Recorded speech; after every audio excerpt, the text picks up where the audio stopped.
nachos, chips, candy bottle. Welcome into Mandarin High School for our game of the week between the Mandarin Mustangs and the Fletcher Senators, a district clash in which the Senators come in as the underdog but trying to turn some heads and make some waves at Mandarin High School. I'm Noah Schlicksup alongside Brody McGuff. High school football on the Action Sports Jacks 24/7 network is presented by That One Painter First Coast. That painter you need? We're the one.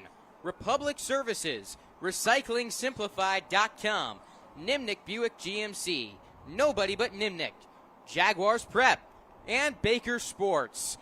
We have got ourselves a matchup here for the game of the week.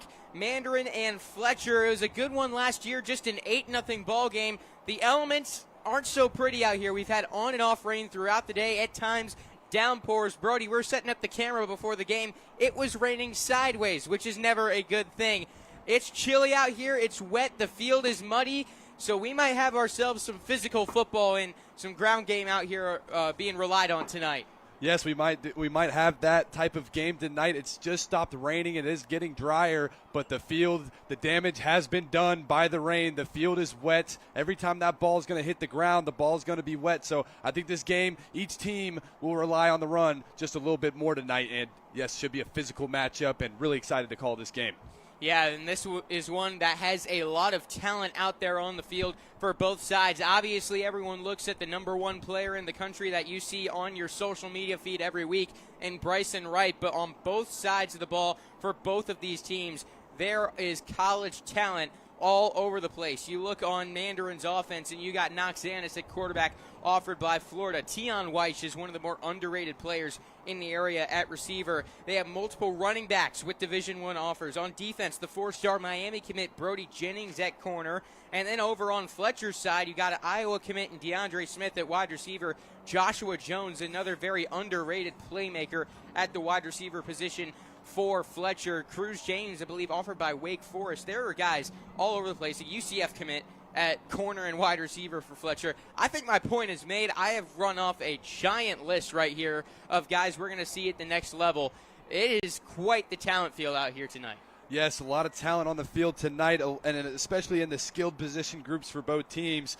Both teams have a lot of talent. It's just going to come down to coaching tonight and who's got their team ready to play more. And, again, with these conditions, how are they going to lean into their players? How are they going to get their star players in open space? And can their defenders make some good tackles tonight and not get caught up in the muddy mud on the Mandarin field? It's going to be a good one, and love a good game with a lot of talented players coming out of the 904. Yeah, and it was dry here a little bit. The field had dried off when we arrived around 5 o'clock for this game, but within the last hour, it's been raining a lot, and we've seen this field get torn up a little bit in warm-ups. There's giant puddles of standing water surrounding the field, but it's kind of drained off a little bit to the side. Brody, Fletcher arrived less than a half an hour before kickoff. What kind of approaches do you think these teams are taking to the elements and to playing out here in this frigid rain?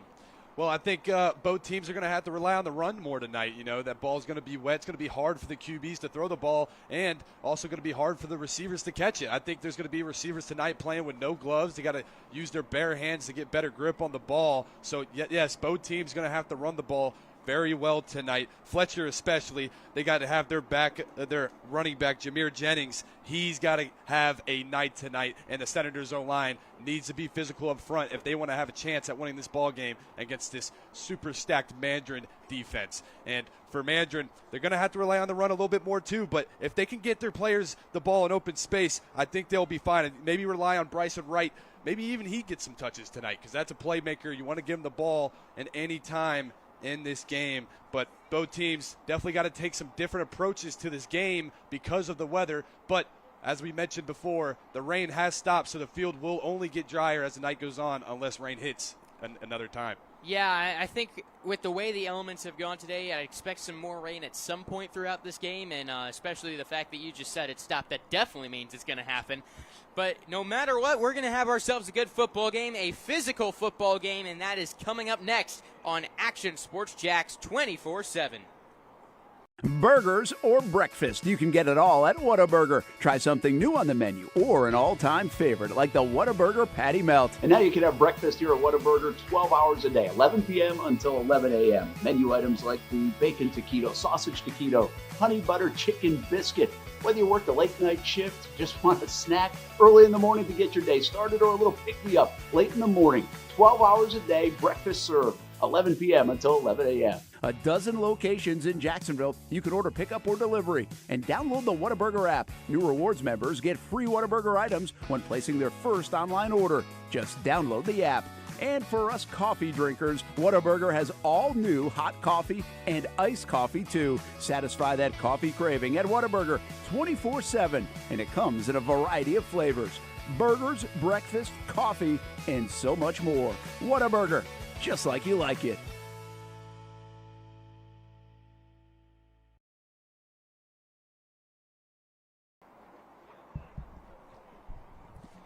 Welcome back to Mandarin High School, where the Fletcher Senators out there warming up. No sign of the Mandarin Mustangs yet as they get ready to take the field. This was a scheduled kickoff for 6:30, but it seems we're running a little bit behind schedule, so it gives us some more time to preview tonight's game. Noah Schlicksup, Brody McGuff, our game of the week here on Action Sports Jacks 24/7. Brody, what are your keys to the game tonight? What are some things to watch out for in this matchup? I think the biggest one tonight is turnovers. Can these teams take care of the ball? And both teams, they've had their struggles with turnovers in the past. But tonight, I feel like whoever wins the turnover battle will probably win this game. They got to take care of the football when they're running with it. It's going to be a problem. Usually, both teams' turnovers come from picks, but tonight I think there could be some fumbles going on the field because of the weather conditions.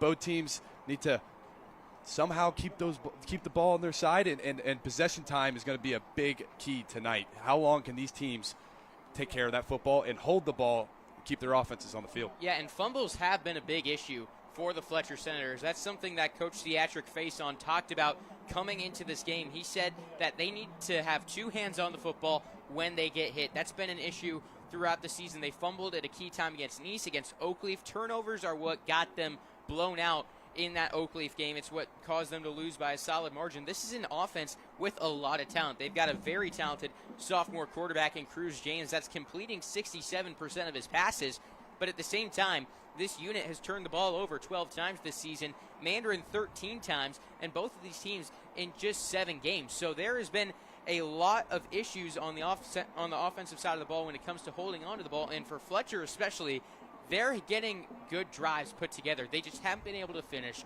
They've been causing a lot of turnovers, a lot of self-inflicted wounds for them. They have got to find a way to finish off drives in this game. And then defensively, whereas both of these offenses have struggled turning the ball over, these defenses have been all over the field in forcing turnovers, getting the ball back to their offenses this season. Yeah, both defenses, two of the best defenses, I'd say, in the area. They both play really good ball games. Fletcher's hold some really good teams to low points. But, when they get scored on a lot, that usually means that their defense has been on the field just a little too much in the game. Offense keeps getting off the field. Tonight, they definitely need to keep that offense. Fletcher needs to keep their offense on the field. Same for Mandarin. But, yes, both defenses stacked. They got a lot of star power. Both teams have guys playing both ways. And, it should be a good one. They need it. Big key tonight is going to be tackling. It's going to be slippery out there. It's going to be hard to get a hold of these athletes in open space. So whoever tackles the best and keeps the ball in their hands longer, I think is going to be the winner of this game.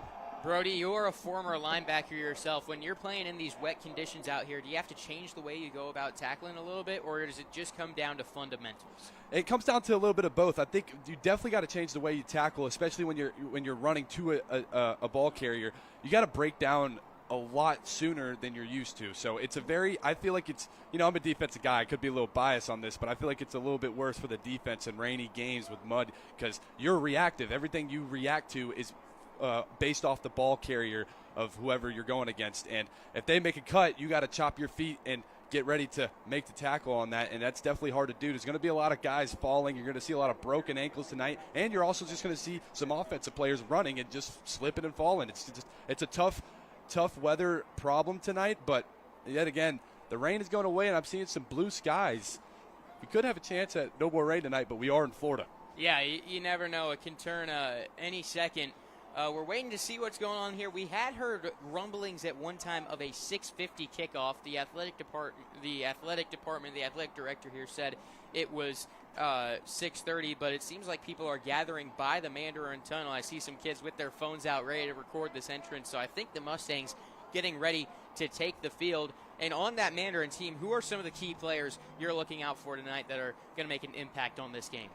Some key players tonight. I think it's going to start with Shaquanze Foster. He's got to have a good game tonight. Going to need to be able to run in this game. And if he can get going tonight and that O-line can block very well for him, I think he will be the biggest impact player tonight. And then always, I mean, it's never a Mandarin game without Bryson Wright. You got to mention him. They got to find ways to get him the ball in open space and see if he can make a play. And again, I'd give a lot of, jet sweeps, outside handoffs, maybe even put him in the backfield and give him some touches. But those two guys, I think, are going to make the biggest impact. They got great receivers in Will Jones and Tion Weish, but it's going to be hard to get them the ball if it's going to be muddy out there. And those are the key players on the Mandarin's offense. Fletcher's offense, they got star power receivers with DeAndre Smith, Joshua Jones, and Ryan Pevolas. But those guys are going to have big nights tonight if they can get the ball in open space. Fletcher likes to throw a lot of screens to their receivers, and I don't think any rain condition is going to stop them from doing that tonight. But same thing for Fletcher. Their running game has to go well tonight. Jameer Jennings is going to have a big game if Fletcher wants to have a shot at knocking off these Mustangs tonight. And a lot of key players on both teams. Who's going to step up in this rainy game? Can't wait to find out. Yeah, the captains are on the field right now getting set for the coin toss. One area I am looking out for with Fletcher's defense is that front seven. You look at that defensive line and just how dominant they've been. One thing I noticed when I was prepping for this game, you look at a lot of teams, their leading tacklers are sometimes the safeties. You'll see guys at safety, linebackers, and we do have two linebackers that have been very good this year, in Lewis Stewart and Will Reynolds on that defensive side of the ball for Fletcher. But a lot of guys have been making plays on the defensive line. It's a 4-3 front, and the defensive ends, Nicholas Preacher and Lucas Berghart, have been making plays all season long. The junior Berghart, 12 tackles for loss and 6 sacks. On the other side, Preacher, second in the team in tackles for loss and sacks with 10 and 4. And then inside, Kaysen Ross, Nate Lamb, Rain Campbell, all been making plays this season. This is a defensive front that in this game, you want to make a team one-dimensional, and being physical, trying to stop those running backs for Mandarin. You look at Shawnquez Foster, Aiden Owens, Kyrie Wilson, all are going to get carries, even Chris Harrison sometimes. These are guys that you need to slow down. You need to find a way to get that Mandarin offense out of a rhythm. Yes, you do, and both defenses definitely got a key on the run tonight and stop the run. Fletcher has the guys to do it. You named a lot of great players on this team. They got a great linebacker core and a great D-line. They got to be really physical tonight and make a lot of tackles, and especially on early downs, get them in the backfield or stone them at the line of scrimmage. Got to keep that to a minimal tonight. But Fletcher's defense, they have the guys to do it, and it's just if they can show up and bring that physicality. Fletcher, when they got here, they arrived 30 minutes before the scheduled time kickoff. They came out the field with a lot of energy. They look really ready to play this game. They're looking for their big statement win this season, and one against the Mustangs would be big for them. And talking about big games, Seatric Faison, I asked him, he's got a sophomore quarterback in Cruz James that's really coming into his own. He said James, he's a football junkie with unbelievable talent, but it's time to show up in a big game. That's what he's been telling him. Every quarterback has to get a big win to really start showing up, to really cement themselves, and he feels like this is a great opportunity for James to do exactly that. The teams are heading back to their Mandarin to their tunnel, Fletcher to their end zone, and it looks like we're getting ready for the teams to run out onto the football field for some Friday night football on Action Sports Jacks 24/7. This is not our only high school football coverage tonight. At 8 o'clock, we'll have the Friday Night Zone Blitz starting, an NFL Red Zone style broadcast with action from this game. Ponte Vedra, Middleburg, Atlantic Coast, Creekside, a district championship matchup there. Hawthorne versus University Christian, and Newberry and Bradford. That starts at 8 o'clock on the Action Sports Jack 24/7 stream and on a separate YouTube stream as well. And here come the Mandarin Mustangs running out through the smoke in the tunnel. They got one of the best entrances in the area, in my opinion, and one of the best setups. They got the locker room under the stands. They run out at midfield, and they got Michigan's fight song as well. They know how to make an entrance, and hey, they live up to it when they're out on the football field. Yes, they do, and you know, that's a really unique entrance to come out the tunnel with the smoke going on, and all the players go back to in the back of the end zone to pray. Just a very unique entrance right in front of that Mustang statue. I was talking about it before the game. I love that statue right there in the back end zone. And I wish more schools would have stuff like that. But, yes, Mandarin's entrance, very unique. And they look very energized and ready to play this football game despite the weather conditions. You know, Brody, you mentioned that statue out there, and that's what catches your eye. You know what's catching my eye right next to the statue? I'll let you take a guess. The bleachers? No, it's the American flag that is whipping out here. It is windy, so it's going to be tough to kick, especially with the wet conditions. I expect a lot of two-point conversion attempts tonight, and if you get into field goal range, it might be four-down territory instead. Yeah, I agree. You know, it's going to be both teams don't kick too much, but actually tonight, I mean, it doesn't really matter how good your kicker is. It's muddy out there. It's going to be hard to kick some longer field goals tonight. So I agree with you. I think there's going to be a lot of four-down territory for both teams, and not going to see much kicking units for extra points or field goals. We are just about set for kickoff here on Action Sports Jacks 24/7. Your home for high school football. This is Week 8. We've had some great Game of the Week matchups this year. Let's have ourselves another one, Brody. Yes, and I think it's going to live up to the hype. This is a key district matchup. Mandarin sets themselves up for a district championship game with a win over Fletcher in this one. If Fletcher can pull the upset, they give themselves a shot still. They'd have to get some help from First Coast and Mandarin with Oakleaf, but they stay alive, and also a win like this would greatly improve their standings in the playoffs. Yes, it will, and they definitely, this is the big game for Fletcher. It could be a game where if they lose, they're out of the playoffs, and if they win, they could still get a chance to get in there. And also, if they win this game, it will just be a big program win for the Fletcher Senators. Always a big win for a program when you beat the Mandarin Mustangs. Fletcher led by Cedric Faison in his 5th year as head coach, the former 5-star recruit out of Fletcher in 2002. Mandarin led by Toby Bullock in his 4th season as Mandarin head coach. He was an offensive lineman at Marshall, and he has his guys go for the onside kick. It is recovered, however, by the Senators. Fletcher, and they'll set up on the 50-yard line. Jake McAllister Kicked it right to Jake so McAllister. Will start at midfield. An aggressive move, and sets up Mandarin with some nice field position. Feel like a opportunity here for the Senators to set the tone in this game. Yes, and starting a tone in this game is big for the Fletcher Senators. Let's see what they come out here to start. I think they're going to try to establish the run game. Going to see some big physical ball to start this game. And you're going to see some big physical running from Jamiri Jennings. Cruz James. The junior stands 5'9", 220, averages 7 yards per carry. Not necessarily a guy you want to tackle. And they start with a give to Jennings right up the middle. He's hit after 2 yards. He's going to fall forward for about 3 yards. It'll be 2nd down and 7. 2nd down and 7. Yeah, they bring in 2 tight ends to start this game. Get some extra blockers in there. Jamira Jennings, good physical run right there. You're going to take 3 to 4 yards to carry all night tonight. 3-4 yards per carry normally adds up for a 1st down. Yes, it does.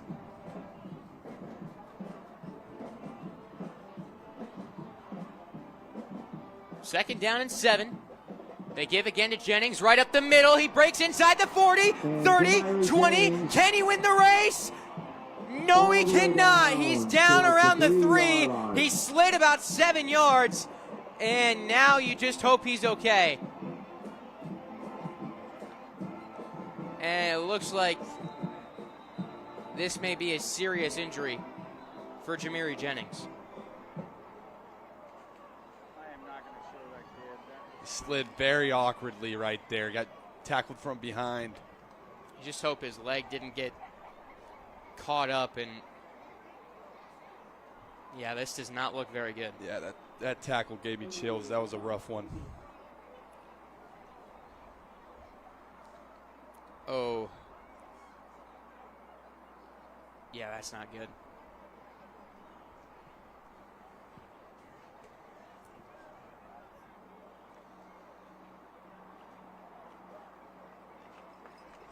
So Jennings now up and not putting weight on his Number left 21, leg. Jamiri Jennings Being helped off by Ciatric Faison, his head coach.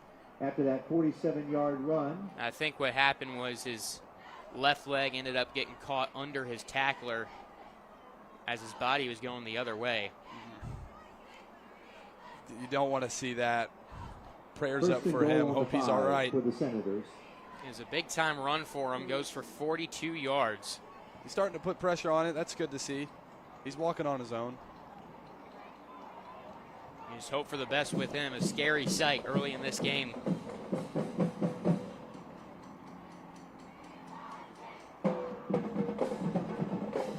It'll be first down and goal from the 5-yard line. The running back in the game right now is Jamez Williams.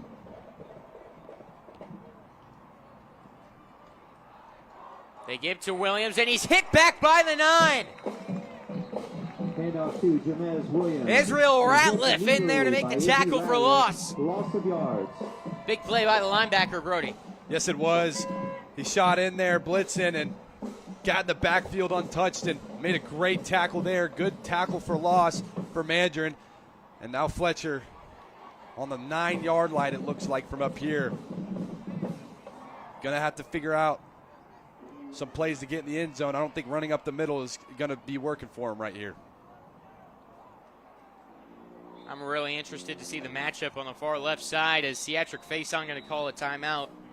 Joshua Jones has been a guy, number 0. You can look out for him in this one. Timeout. The senior, 6'2", 205. He's one-on-one with Brody Jennings, 6'1", 175. The Miami commit is not someone you want to target, but they like throwing jump balls to Jones. He's a very physical receiver. He's great in those contested catch scenarios.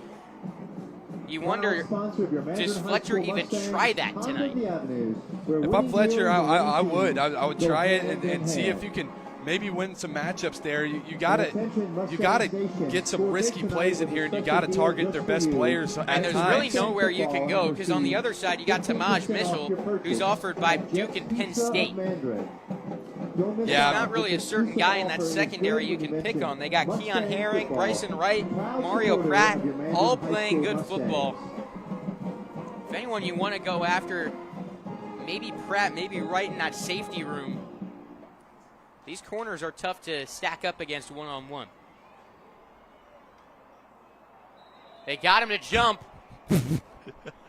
You know what? I think that Alexander Citrullo has been taking some acting classes there at left tackle, and I think they paid off. Yeah, definitely an offsides, but he went airborne. Way to sell it, man. Against Mandarin. That's what you got to do. You got to sell the flag. Taking a theater class this semester? Maybe. Whoever the theater teacher is at the Fletcher High School is doing a good job. That's a play that the other kind of football fans can really appreciate. Second down and goal on the 4-yard line.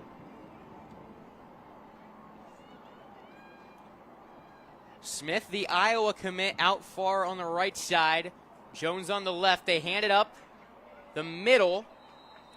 And Jamez Williams is down to about the 2. Number 18, Mario Pratt. A solid run. Found a little bit of room to get a positive out of that. I think Fletcher is going 4-down territory right here. They're going to try to punch it in against this Mandarin defense. About 1.5 yards. Definitely going to have to figure out something, some way to get in this end zone. Yeah, I threw an end zone pick when they got down on the goal line against Nice. I think right here, you learn your lesson. Tough guys to go and target in the end zone. They do hand it off, looking for an edge and not finding one. Williams is stuffed. Mario Pratt in there to make the play. Mario Pratt. Another good defensive play by this Mandarin front seven. And that was the safety who sniffed it out, got down there and made a play. Yes, he did. This Fletcher Senators special teams looks like it's going to take the field and try to take 3.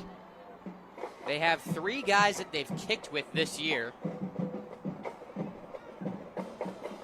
And it looks like right now they're setting up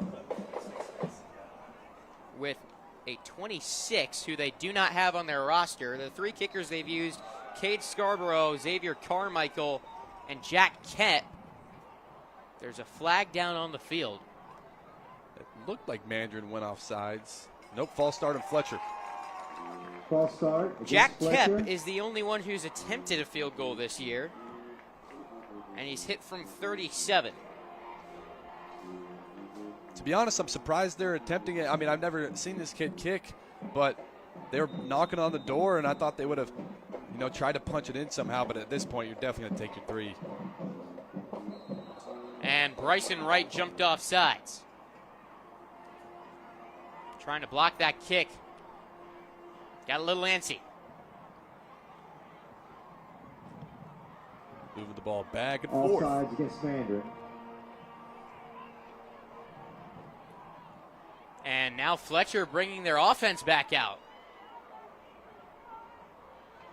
They're just inside the 5-yard line. It's 4th and goal. I think they're thinking, hey, even if we don't get this, that Mandarin offense has to go the length of the field.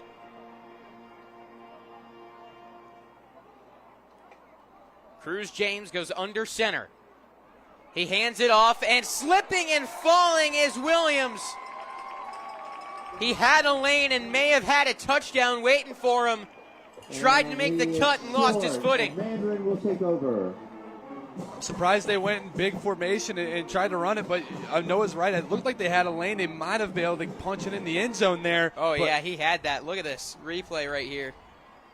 Fletcher's great blocking on that play. Opened a gap in the C gap. The only one who might have had a chance was Kyrie Wilson, the safety coming down. Knocks Annis out for Mandarin. But it's a great stop for the Mustangs defense after that big run by Jameer Jennings. Way to stand tall on the goal line. Now the Mustang offense takes over on their own 5-yard line. 8 minutes and 20 seconds to go in the first quarter. They start with a give up the middle. Hand off to Seanquez Foster. Seanquez Foster with a good run. Gets up to about the 17-yard line. It'll be first and 10. Mandarin first down. Yeah, really solid run by Foster there. Found a gap. Got to the second level. Tried to make a juke, but the Turf Monster is going to get a lot of players tonight because of that wet field.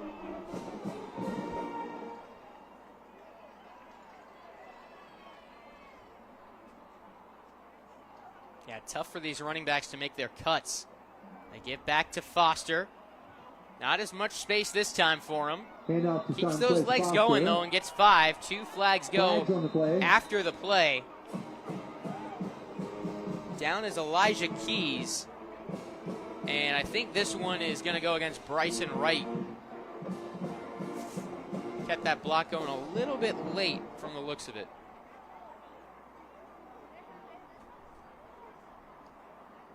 Or hands to the face on Elijah Keys. It's in that matchup, I think.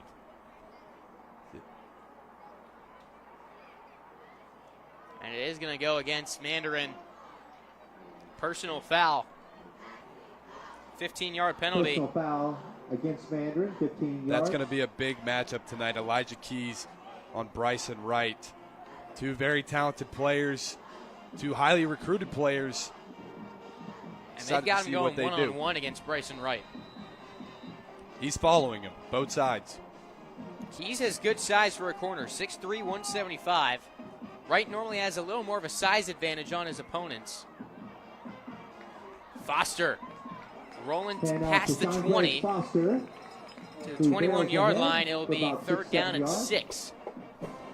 Yeah, Bryson Wright, 6'4", 200 as a sophomore. Elijah Keys, 6'3", 175. So there's the advantage for Wright. He's got 25 pounds on him. How much of an impact can that make in these matchups. Oh, a huge impact. I mean, even like in any form, like when Bryson's blocking like he's been so far, or when they're hand fighting when the ball's in the air, he's just a lot stronger and bigger than Keys, but that's definitely a huge advantage. But Keys is a lengthy DB himself. Again, excited to see that matchup tonight. Right now they switch it up. They got Rodney Johnson on him. Keys is on Tion Weish, who's very good in his own right. Actually averages more yards per catch than Bryson Wright and has the same amount of touchdowns on less receptions. Weish has been a big play machine as well, both of them averaging over 20 yards per carry. And Mandarin is going to spend their first timeout, brought to you by Donato's Pizza. And we'll be back after this break on the Action Sports Jacks 24/7 network. Action Sports Jacks Friday Night Blitz. Every Friday, the only live streaming show in Jacksonville dedicated to high school football. Streaming on Action Sports Jacks 24/7. Then we're packing all the highlights into a 30-minute show, Action Sports Jacks Friday Night Blitz, and streaming on Action Sports Jacks 24/7, Friday at 10:30 on Fox 30. Sponsored by Whataburger, just like you like it. Introduce the Welcome back homecoming to royalty Mandarin of High School. It's and homecoming finest week Louis here the for the King Mustangs. and the Queen. And in their homecoming game, it is scoreless with 6:57 to go in the first quarter. Taking a look ahead to our coverage tonight, you can catch the Friday Night Blitz live on Action Sports Jacks and the Friday Night Zone Blitz starting at 8 o'clock on the Action Sports Jacks 24/7 network, giving you live look-ins from games around the area with reactions, interviews, and more. As Knox Annis trying to let go of his first pass of the game. Let's go, a bullet down the field and overthrows Bryson Wright. For Bryson Wright, incomplete. It was double coverage. Elijah Keys was on him, along with DeAndre Smith. And that'll bring up 4th down. DeAndre Smith has not played defense this year, I don't think. Ciatric Faison had said they were going to have a surprise on the defensive side of the ball. He wasn't going to tell us who it was going to be, but we'll know him when we see him. I think we just saw him right there.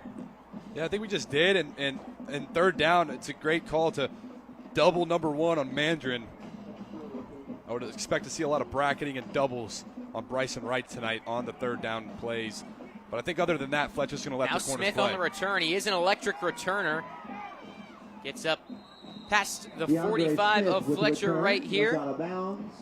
But yeah, I mean, Bryson Wright has a lot of speed, and I think they're countering that with the fastest guy on their team, DeAndre Smith. Yeah, they put him at safety right there, and just not sure if it was a designed double coverage, And but Fletcher will take over he on ended their up that own play over 45-yard top line. of Bryson Wright. Expect to see a lot of man coverage from both Just these under teams 7 tonight minutes defensively. In the first quarter, your So a good score, job by the Mandarin Fletcher 0, defense getting Fletcher off the 0. field. 6:45 to play in the first quarter. Both these first offensive drives coming up empty. And now Fletcher trying to change it and open up the scoring. They start 1st and 10 on their own 45. They hand it off. Still haven't run a pass play yet. Spinning around and picking up some Hand yards off is to Jamez Jamez Williams. Gains a few yards. He gets 3 on the play. It'll be 2nd and 7. Good, tough running by Williams right there. They blitzed the safety, Bryson Wright, on that right side of the field for the Mandarin Mustangs. He came free. I thought he had him wrapped up, but good broken tackle by Williams and made something out of nothing there. They actually moved the ball back a yard. It'll be 2nd down and 8.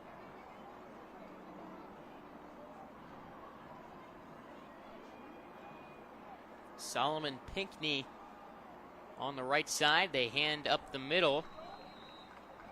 I think Mandarin saw that one coming.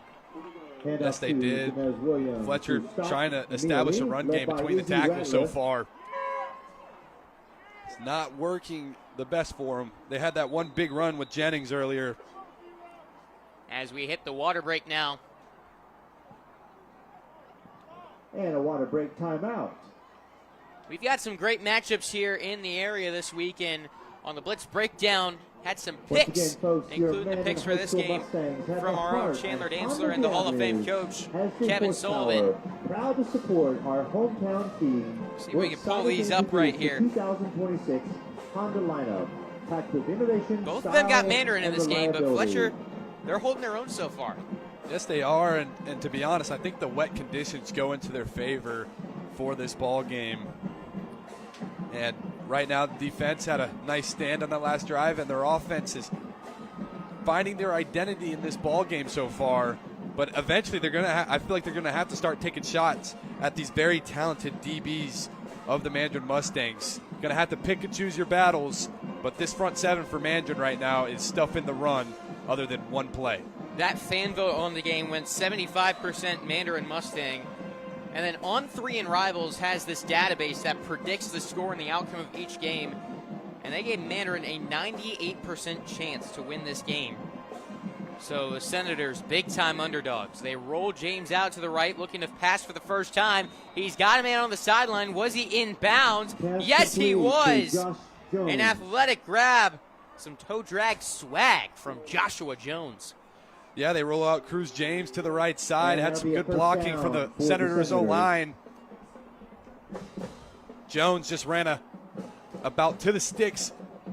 Nice comeback route. He broke down, very nice. Got out of his break. The Mandarin Mustangs DB fell to the ground.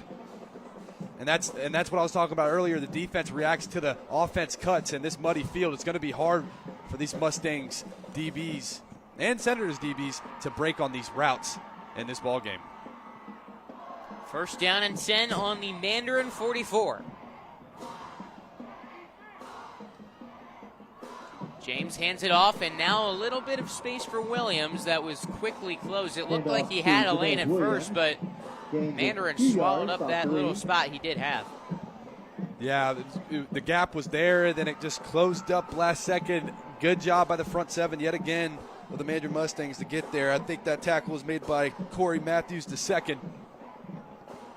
This linebacker core of Mandarin fitting very well.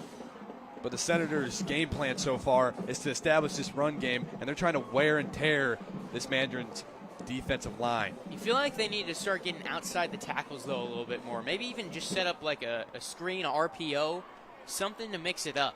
I think they're trying to be patient with their play calls, and they're being basic so far, and I think they'll start bringing them out later. Williams again. Another run between the tackles, and this one picks Handoff up a to yard. Jamez Williams. That's the exact same result we had in the first set of downs. A 2-yard run, then a 1-yard run. Sets up 3rd and long.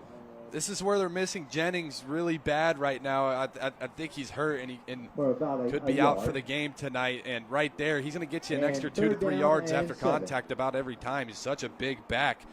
Williams, a really solid one, but it's just not the same type of power back as Jennings is. And here's another 3rd and plus for the Senators offense. Got to go through the air here. If they get some yards and they cut down half the yardage, I think they'll go for it as well. It's a passing play. James finds a man. It's Jones. Tackled forward inside the 35. Jones with the catch. They put him on the 35. I think that's a bad spot right there for Fletcher. Yeah, it looked like they got the first down from this angle, but great play by the Senators. And Yeah, he had that 34, it looks like. great play by the Senators, and it looks like their offense is going to go for it on this 4th down. And 4th down and All 1. they need is a yard.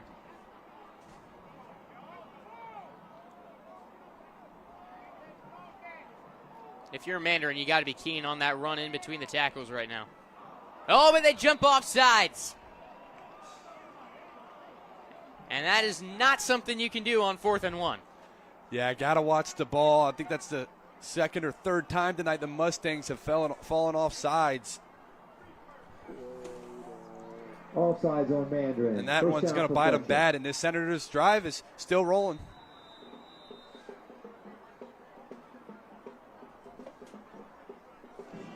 .250 on the clock. They are melting it down.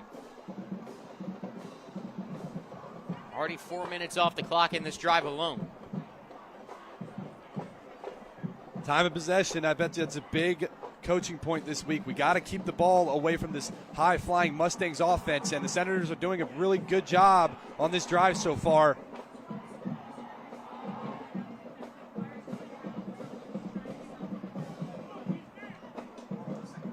They go with a pitch. Williams is going to be tackled for a loss. Handoff. It was Citrullo, one man, the left tackle, blocking 3. Did not end well. No, it didn't. They tried to get Williams on the outside there on the pitch. He was trying to set up the block, but with this Mustangs defense, you got to pick a gap and run at it hard. These DNs and nickels and linebackers really good at spilling and setting edges. Pick a gap and run as hard as you can right there. You can't afford a tackle for loss on first down if you're the Senators.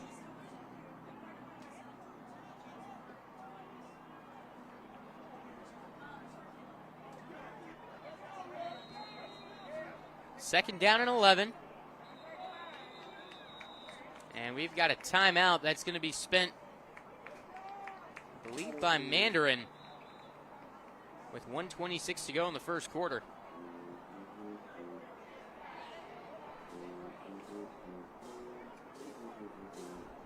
They didn't make a Folks, help out. delay a game. Mandarin Well, that's what Chorus that's what goes the to ref signaled. Candlelight. He said They're delay of selling game on the for Senators. $8. I don't think the some play clock was Senators down at tumblers, 0, was it? As well as keychains. I don't even. And they're located. Well, it's at 0 just now. under that I wasn't paying small attention to the blue play clock during that play. As you're going Theatric towards Faison was the out there contestant talking about stand. it.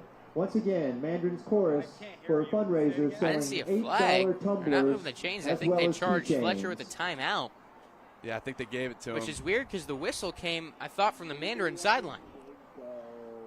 Yeah, confusion there. But I think they're just going to charge Senators with the timeout.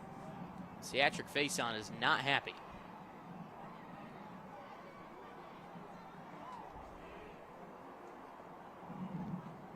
If you're Fletcher here, I'd start moving Cruz James out of the pocket a little more and get him throwing the ball downfield, because the 2 times they've done it, it's worked pretty well. Yeah, it's like their third down plays, but I agree. I think it's their best way to throw the ball tonight. You don't really want them in the pocket going against this pass rush of the Mustangs. But you got to pick and choose when you want to do it. I think their plan is to try to wear them out through the run game, and then when they need to pass it, they will. But I don't think that's going to be too sustainable tonight. Going to have to air it out a little bit more than you want. They haven't thrown any receiver screen yet. Probably has a lot to do with this Mandarin Mustangs defense pressing every receiver. Second down and 11, 1:26 to play in the first quarter. It's a jet sweep to DeAndre Smith. And he gets back to the original line of scrimmage, nothing more. It'll be third down and 10. Very slow developing jet sweep right there, and Mustangs set a nice edge and fit every gap they needed to. Great job by the defense on that play right there. Another third and long for the Senators offense. Brody, it seems like right now these blockers for Fletcher are getting dominated by this defense. They are, and Mandarin, they have a similar defensive game plan about every game they play. They just stack the box and man their DBs on any receiver they go against because they have faith in their DBs to cover. Looking to pass, James rolling right, looks downfield and throws it out on the sideline. It'll be 4th and 10. Pass incomplete, 4th and 10. Now decision time. Do you punt? Because you're kind of in no man's land. 30 yards away from the end zone, 4th and 10. Out of field goal range in these conditions. That was just and they're in no man's land because of that play right there. They needed to get some yards there to see if they can get a closer shot at this 4th down, but it's still 4th and 10. There was a bunch left with the receivers. There's 3 of them over there, and they all ran routes on the left side of the field. The QB rolled out right, and he's got one receiver running a post on the right side. It's just Was there space for him maybe to scramble? That would have been his best shot. I mean, he just rolled away from the play pretty much. All the routes were going to the other side of the field. 4th and 10, 30 seconds to go in the first quarter. James takes a shot downfield, and it's picked off! Mario Pratt! And it's Mandarin football on the 7-yard line. for the Mustangs. Yeah, overthrown ball there by James, and Pratt went up there and climbed the ladder and got it. What an acrobatic pick by him, but ultimately it's going to hurt the Mustangs. It's just like if they punted it. But really good job defensively from the Mustangs. Yet again, they're playing some stone-cold defense so far. You know, as a DB, it's tough to, say, I'm not going to take the interception. That's his first of the season. But that ball was clearly overthrown. The receiver had no play on it. You got to just let that one go or bat it down. You do, but as a former player, I completely understand it. It's a little easier said than done. Yes, it is. Especially, you're not really thinking when the ball's coming at you like that. You're not. And it's 1st and 10. Hands it up the middle. First carry of the game for Kyrie Wilson. Kyrie Wilson with the carry. Gets up to around the 13 or 14-yard line. Staying ahead of the chains. And it's going to be 2nd down and about 3 yards to go. Trying to get a when play off. we hit the 2nd quarter. As the clock hits triple zeros, we are scoreless through one between Mandarin and Fletcher. You are watching our Whataburger Game of the Week on Action Sports Jacks 24/7. Once again, folks.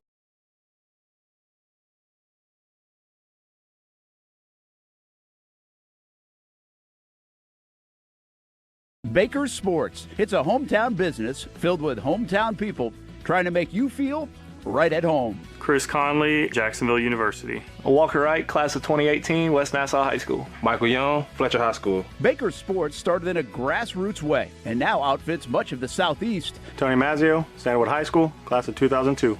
High school sports, travel sports, youth sports of all kinds. They are a one-stop shop carrying Nike, Adidas, Under Armour brands, and more. Vincent Caldes, Oak Leaf High School. Samuel Coffrin, Paxton School for Advanced Studies. Whether it's sports teams on the field or it's your team in the workplace, like our Action Sports Jacks team, and community events like the Dream 18 Golf Tournament, and many others. Cole Tilley, Hilliard High School. Reagan Webb, Eagles View Academy. Look good, feel good, play good with Baker Sports. Custom sports apparel since 1997.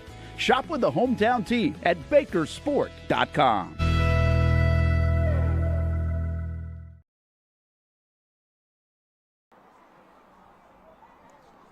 Welcome back to the Corral, home of the Mustangs. High school football on the Action Sports Jacks 24/7 network is presented by Bono's Pit Barbecue, Real Pit Barbecue since 1949, and Donato's Pizza. Good pizza, especially postgame. Oh, yeah, it is. Always looking forward to some Donato's pizza at the end of the night. I think you look forward to it more than the game sometimes. Oh, yeah. And a quarter zip from Baker Sports. Waiting on that. 2nd down and 3. Annis hands it off, and this one is stopped in its tracks. Kyrie Wilson. Big time play there. Getting into that backfield and disrupting things was Dominic Smith.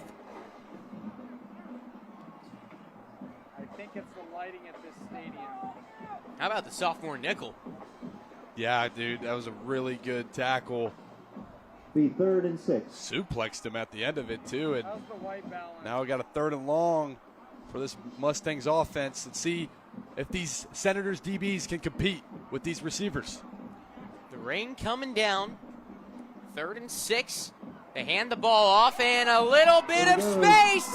Kyrie Wilson. Past the 40, past the 50, out of bounds. Man, the referee took a spill at the 50-yard line. Yeah, they did. And very surprised they went with the run there. But it worked for them very well. And, of course, and that's a big play by the Mustangs. It's raining sideways, Brody. Yes, it is. And it's the first time I think the Mustangs will be... Oh, he stepped out of bounds a lot earlier than what we expected. Maybe that's why he ran out of bounds, because I was like, why'd he go out past the 50? Makes a little more sense now. 1st down and 10. Jet sweep to Bryson Wright. Bryson He's Wright got with the black carry, blockers, finds the edge, and is knocked out and he's of got the bounds. first down. That play was made by number 21, Aiden Owens, the halfback lead blocker for Bryson Wright on that jet sweep. That is He a took first down. the nickel, Dominic Smith, and gave him a ride down the field and a lot of open space out there, and that allowed for Bryson Wright to hit the edge. Senators need to be more physical on the perimeter if they want to stop that.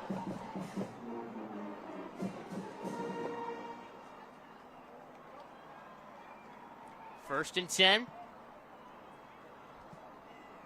Now on the Fletcher 47, first time on their half of the field. And there's another good run up the middle. Aiden Owens. Took down by the Turf Monster. Yeah, the Turf Monster is going to have a lot of tackles tonight. Man, words are hard sometimes.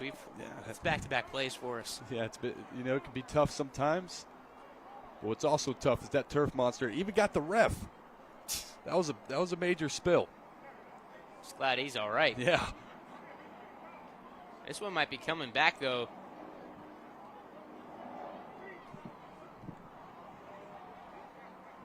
It's a wide open gap for the runner there. Holding.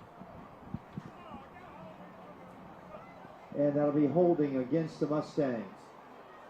Oh, there's a flag. I was wondering where the flag was. Looked like a few yards past the line of scrimmage. So it's going to be a new set of downs since he did pick up the first. It'll be first and 10. Just on the Mandarin 46. Too bad for the holding for the Mustangs. That was a beautifully blocked play by this Mustangs O-line. Guess one of them were holding. And I'll bring up first and 20. Oh, yeah, first and... The chain gang got me confused. Yeah. Annis takes a shot, and it's intercepted! He was looking for Bryson Wright. Instead, he found Elijah Keys. Fletcher football in Mandarin territory. What a play by Elijah Keys. It was a 10-yard curl route looking to go to Bryson Wright's way. That's a long throw from where the QB was standing. Annis tries to let it rip over there, and Elijah Keys jumps it. Picture-perfect play by Keys. And this Senators offense coming on the field with momentum around the 50-yard line. Mustangs struggling to get past the 50. They finally did. First the penalty, then the pick. And we talked about turnovers. Each of these teams have now thrown an interception in this game. They hand it off. And finally, Fletcher's thinking they get a good carry on first down. Yeah, finally, they've ran the ball, I think, on every first down so far. But a really tough run by Williams. Hitting the outside, then cutting up field. Nice 6-yard run by him.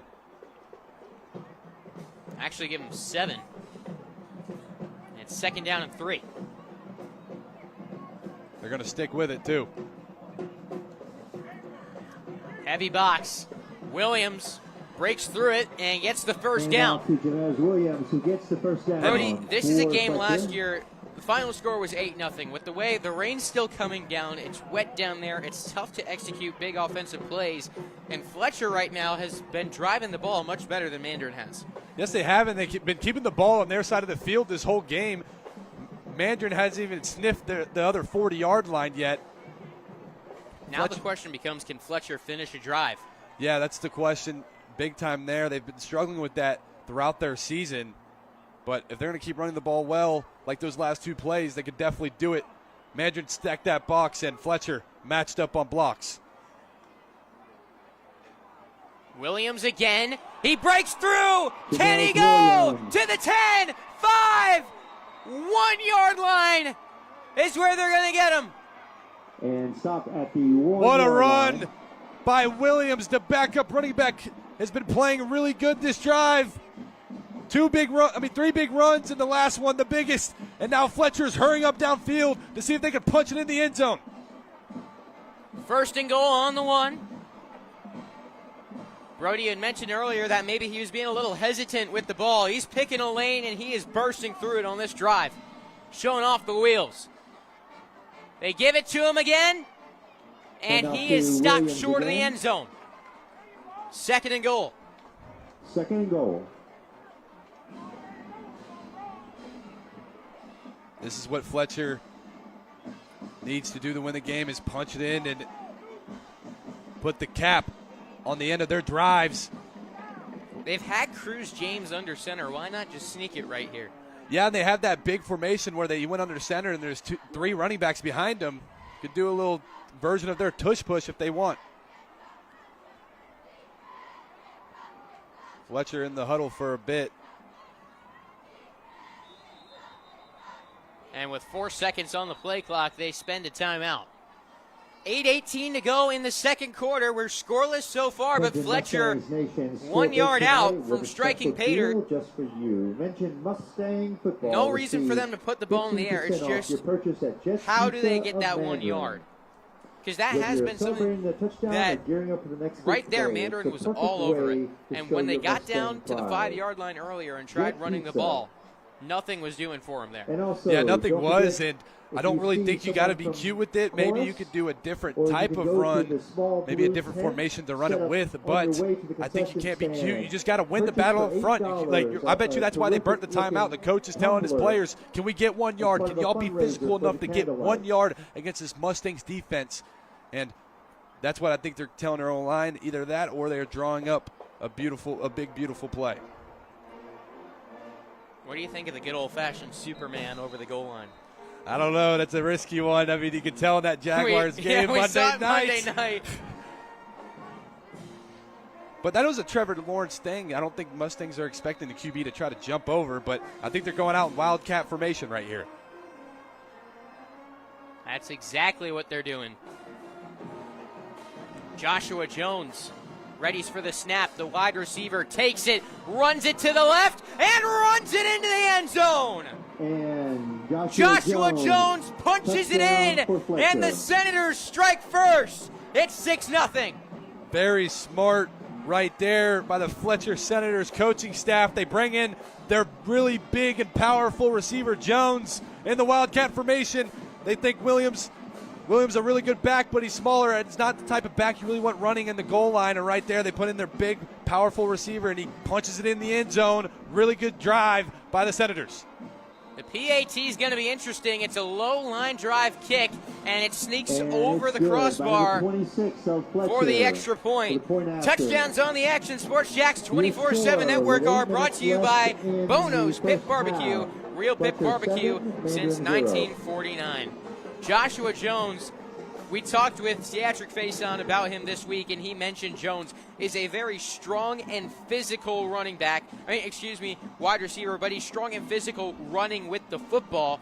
And in contested catch scenarios, that physicality shows off at receiver. Right there, they use him at running back, and he is not afraid. He was looking for contact right there, lowered the shoulder, got some blocks, and found his way into the end zone. Now, if I'm the Senators, every time I get inside the 10-yard line, I'm going to go out in that wildcat formation and try to punch it in. I feel like that's their best recipe in short yardage situation. I'd bring that out a lot more times tonight when they need it. 8 minutes and 12 seconds on the clock. We're in the 2nd quarter, and it's 7-0 Fletcher over Mandarin. The kick is going to be caught down around the 15-yard line. Caught by number 44, Corey Matthews, the running back. And Fletcher's special teams will drop him around the 25. And Mandarin will have a chance to get something going on their own 24-yard line. Mandarin's offense has struggled to move the football so far. They've gotten a couple runs on that last drive that went for some solid yardage. One came back due to a holding call. Brody, what do they have to do to drive the field here, something they have not done in their previous 2 possessions? Definitely need to limit the flags. I think they're winning the line of scrimmage majority of the time, but flags are calling them back and having a hard time capping off on 3rd downs. Need to run the ball, establish that, and see if they can get some air game going. Foster to the left side. Foster has got at least 15 yards. Give him 18 to the 43.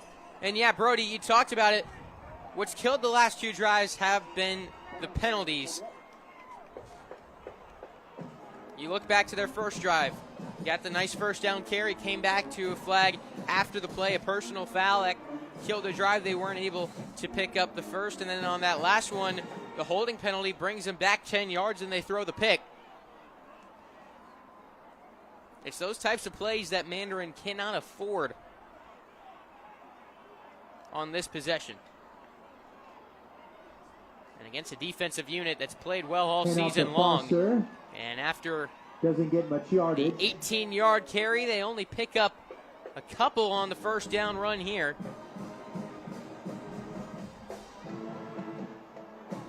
Two yards is the official marking to the 45. Second down and 8. Fletcher stacking that box and just have a one single high safety and pressing their receivers. Doing a good job so far of bottling up some runs. Need to keep doing that.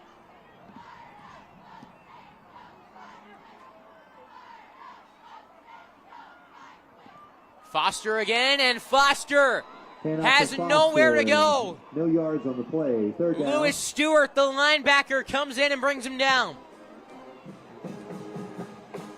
Gonna have to figure out their passing game now.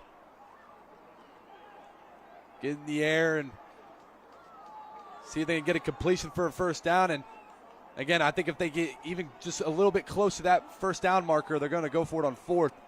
I think all eyes are on one right now. They've got some miscommunication right now on the right side of the field. And it looks like Fletcher jumped off sides. So they get 5 yards to Mandarin, making it third down. And just a couple of yards now. It'll be 3rd and 3. Cannot do that when you have them 3rd and long. No, you can't. And I think now Mandarin's going to run the ball, try to get this first. 6.5 minutes to go in the second quarter, coming up on that water break. Again, they go 3 right, nobody left. They do hand it off. Foster has got the first down. Foster with the first down. To the 41, he falls forward. And a new set of downs for Mandarin. It's great formation to run the stretch out of to the field side. They have the trips receivers to the right, and they have a tight end in the box. And when you got receivers running downfield, running routes, easy to get a nice run for the running back.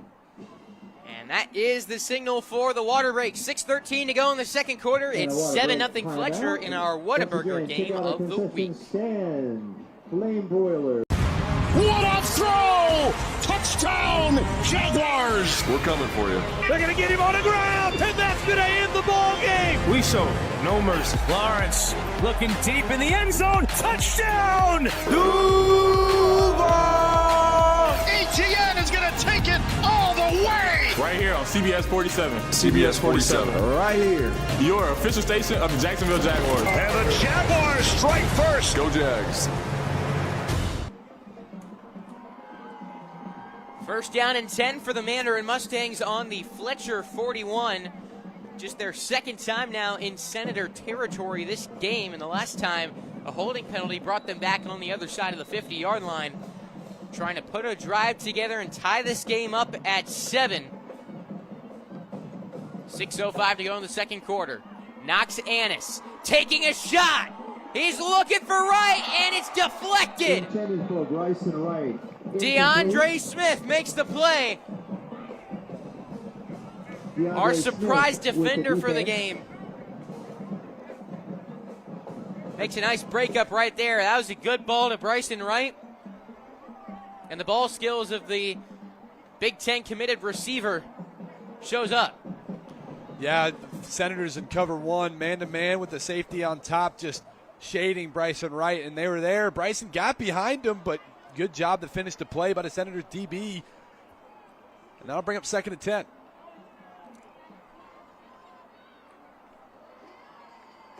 Back to the ground they go. Shonquez Foster. Hand off to Shonquez Foster for about the gain of 4 or yards. 5. Going to go as a 4-yard gain to the 37. Setting up 3rd and 6. Brody, I'd stick to the run game right here. It's been working pretty well on this drive, and I imagine they're going for it on fourth if they don't get it. Yeah, I'd stick to the run game, and I'd run it to the boundary as well. Try to find a gap on the bottom side of the field, maybe even outside. Annis hands it off. Foster. A flag flies. He's about 2 yards shy of the first down. And we'll see who this one goes against. Tion Weish thinks it's on the Senators. Do you see anything, Brody? No, it was a big pile down there. It's a late one, though. It's a face mask against the Senators. Face mask against Fletcher.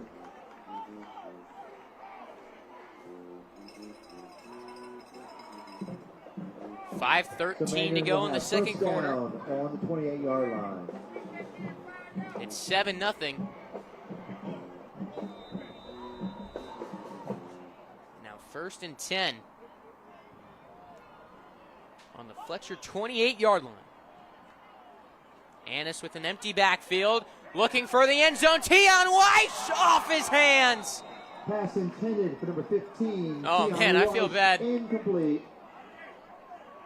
Will Reynolds now has a pool in his cleats, and I think Tion Weish does too, as both of them, I think, ran through about 6 inches of standing water behind the end zone.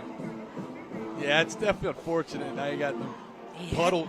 You're walking on puddles now in your feet. But a good ball by Knox Annis there. They had the mismatch. They had the linebacker on him. He had his guys beat. Just got to haul that one in. Definitely did. It's a tough grab. It'll be 2nd down and 10, 4:58 to go in the first half of play. Mandarin trailing 7-0. Foster. Down around the 19, maybe the 20. Close to a first down.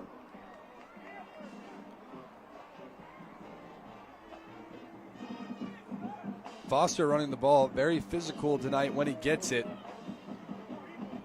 I'd keep giving it to number 5 if I'm the Mustangs. And that'll be they put it on the 20-yard line. It'll be 3rd and 2. No reason for them to go anywhere except the run game the way it's going right now.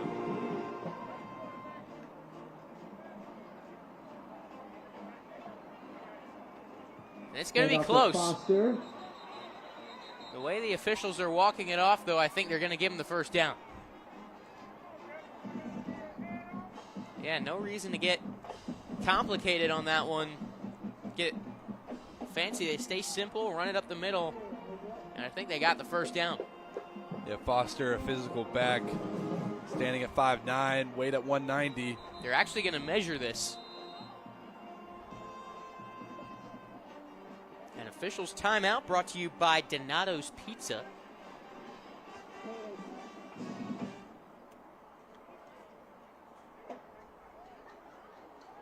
Duval, the wait is over. Now, the Jags games really count. The teal and black have new talent and new faces calling the shots. Before the wins and losses pile up, get your predictions, interviews, insights from the official station of your Jacksonville Jaguars. The Action Sports Jags Jaguars Preview Special, Friday at 7 on CBS 47 at Fox 30. Sponsored by Farah & Farah, the exclusive injury law firm of the Jacksonville Jaguars. First down, Mandarin. Back for the measurement, and Mandarin has the first down.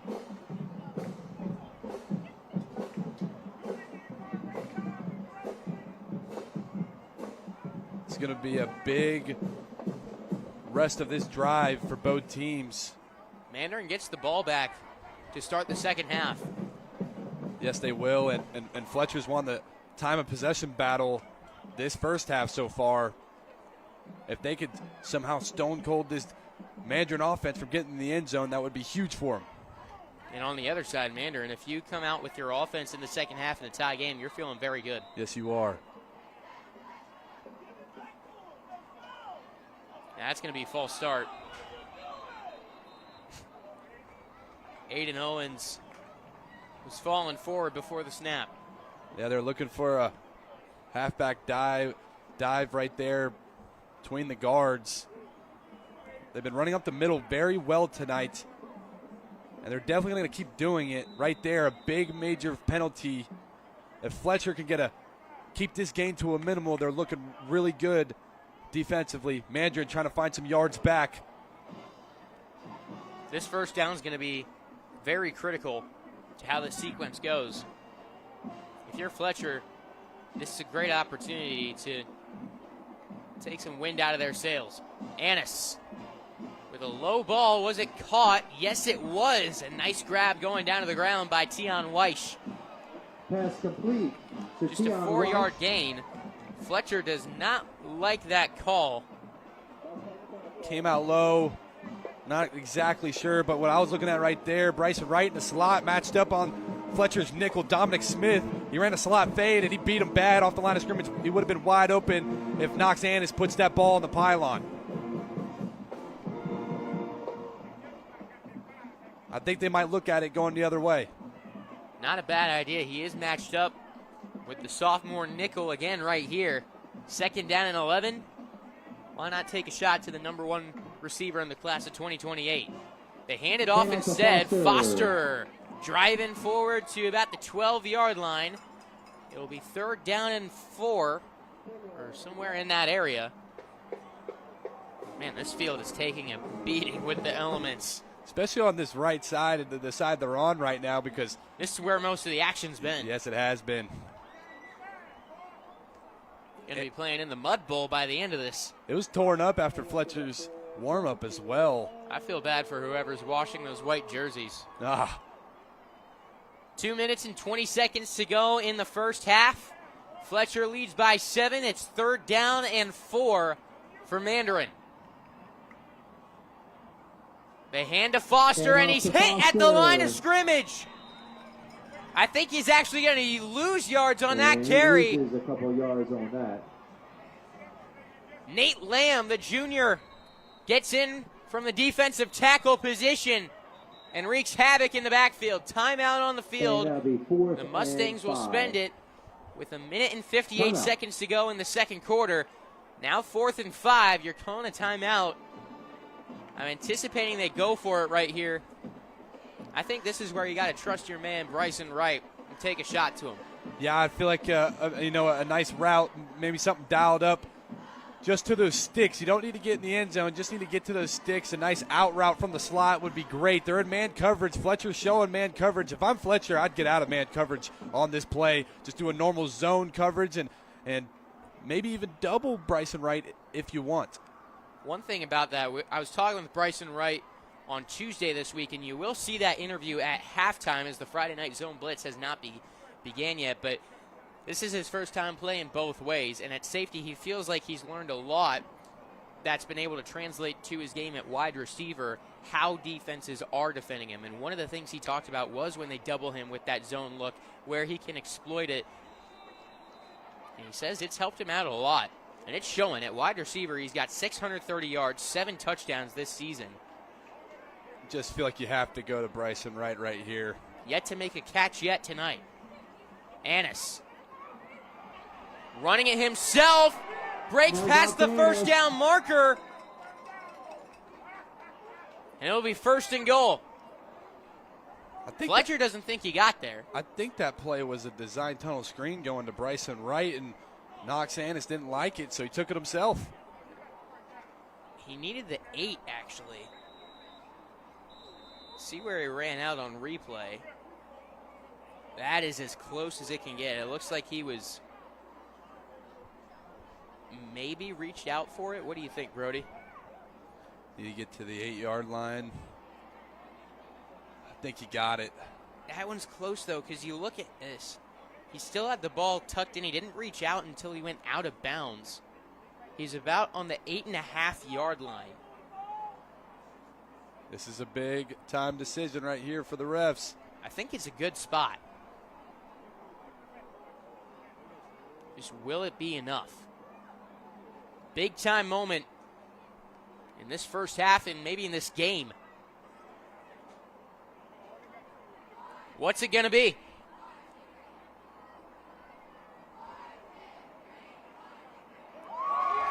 It's a first down, Mustangs.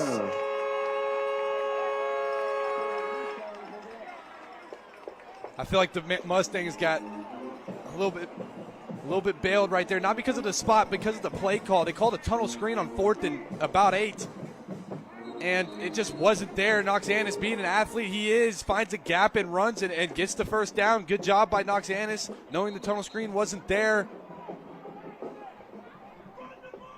Worked out very well for them, and I think this Mustangs offense is going to give it to number 5 a few times here. No reason not to. He's been running it well.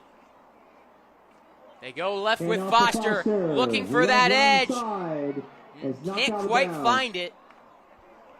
Down around the 5-yard line. Yeah, I like the call for the Mustangs, doing the stretch to the outside with those 2 receivers blocking. Good job by Fletcher, though. There's a flag, and it's holding against Mandarin. So that backs him up a little bit. Puts him behind schedule again. That is a major penalty right there. It is a big-time loss for the Mustangs. Backed up 10 yards. Battling penalties all night. That one stung them bad, but... Yeah, it looks like either Tion Weiss or Bryson Wright, maybe both of them held. Yeah, that's Tion Weiss grabbing the jersey of Sidoria Limehouse Gillis. That's quite the name to pronounce right there.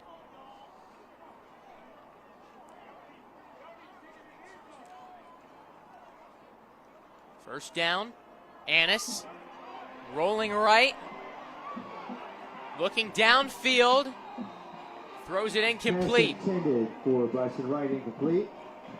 Just looking for Wright. Great coverage right there by Rodney Johnson. He gets beat off the line, but he did a speed turn, turned his back away from Bryson Wright inside, then speed turned back to the outside to get back in coverage, and Knox Annis didn't like it there. Also with the number 1 on top of it. Great coverage by the Senators there. That was that slot fade I called out earlier, and they were looking for it.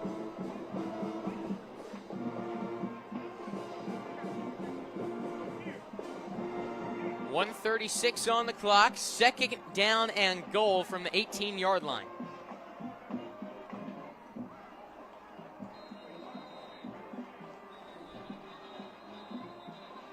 Whistles before the snap. And it's delay of game against Mandarin. So it will now be second and goal from the 23. This is one where maybe you think just run the football and try to get some of that yardage back. Yeah, maybe. Because the defense is probably going to be playing pretty conservative. Yeah, but I feel like if you can just get, you just need a short route in space. Like I'm a little bit confused why they haven't thrown like a simple out or in route. They go back to Foster. And Fletcher wasn't conservative there. They sacked that box. I think they were bringing pressure on that play. They've been sitting in the same type of defense this whole night, that single high man-to-man and blitzing linebackers. I tell you what, this is a very talented Mandarin receiver room. And we were talking with Theatric Faison about his group and which position group he likes the most. He said his DBs, they're placing a lot of weight and a lot of trust in them right now, and it's working. I feel like that's what they have to do, trust in your athletes. You got athletes too. Bryson Wright's one great talent, but you got guys too. Tion Weiss and Will Jones as well. And right here they look for Tion Weiss, and he makes a circus catch, and he got the foot down. Weiss with a fantastic catch. What a play right there. Knox Annis throws it up high, and receiver went up there. Weiss caught it well, got the foot in. What a play by the Mustangs when it really wasn't looking good for them after that holding call. That's a backbreaker, too, for Fletcher. You had him on the ropes there. Second and goal from the 23. What a ball by Annis, and what a catch by Tion Weiss, one of the more underrated players in the area. And now they go for 2. The old swinging gate formation, it looks like. Looking for the edge. This is Morrison, and he got it. The 2-point conversion is good. And it is 8-7 Mandarin with 51 seconds to go in the second quarter. It's a big-time 2-point conversion for the Mustangs. It's going to be a low-scoring game, so every point counts. And them taking the lead there, absolutely big for them. Gives a lot of energy going into that locker room. Now the question is, does Fletcher try to make something happen with this drive, or they just take it to half with the 1-point game?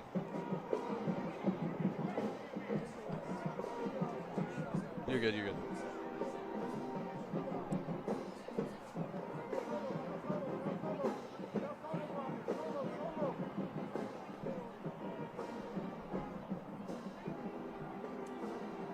All touchdowns on the Action Sports Jacks 24/7 network are brought to you by Bono's Pit Barbecue, real pit barbecue since 1949. Mandarin has won 4 in a row against Fletcher, 3 of those games decided by 1 score. Last year, 8-0 was the final. This is Mandarin's first kick since they went for the onside to start the game. We'll see what they do here.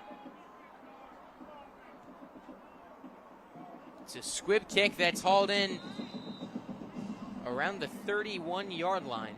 No time off the clock, so it'll be 51 seconds for the Fletcher offense. Johnson fell on the ball. Cruz James has had some nice throws at quarterback in this game, and they've got playmakers at receiver. Mandarin gets the ball back to start the second half. You lost a little momentum by giving up that touchdown. For the Whataburger for a year, I'd at least give your receivers a chance to make a play right here. What do you think? I agree. This is a game you got to take risk in for Fletcher. Their backs against the wall on the season for their playoff hopes. This is a big game they need to win. I would definitely try to make something happen with this drive. See what happens with the first 2 plays, and then after that you can decide if you want to take it to half or not. See if you can make something happen in space. It's a screen pass to Jones. A physical runner gets up to about the 40-yard line. The clock stays running down to 37 seconds and rolling. Now down to 32. Fletcher out of timeout, so not looking too promising that they're going to get anything out of this. James feeling heat. Gets rid of the football. Pass incomplete. Did that one make it out of bounds? It was right in front of the officials, so I'm guessing it did. 20 seconds to go.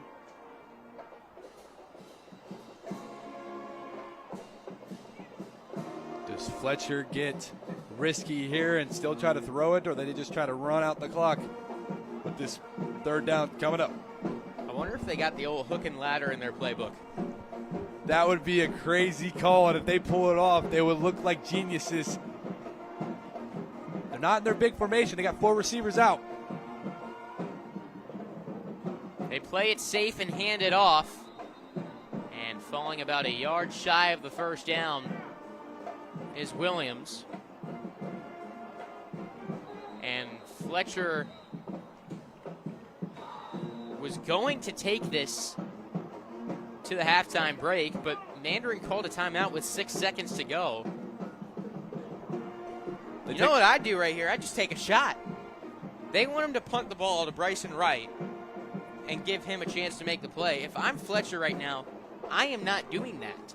I am trying to make a play of my own, throw up a shot, or even just hand the ball off, because trust my guy to get a yard. Yeah, and that's not a bad approach at all. You definitely don't want to punt this ball to Bryson Wright, so they're trying to decide what they're trying to do. If you punt it, you want to kick it out of bounds. Yeah, I mean, that's what I would do. I would just completely boot it out of bounds. I don't care if the ball goes 10 yards. Boot it out of bounds. Get it away from Bryson Wright. The whole play could take out the whole clock possibly. Just make sure you get that ball out of bounds.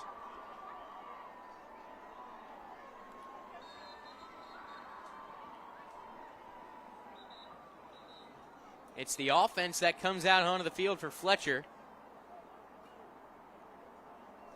If I'm Mandarin, I'm sending heat. If I'm Fletcher, I'm trying to run a play that could break free, but also melt that clock. James takes a shot down the field. It is incomplete with 1 second on the clock.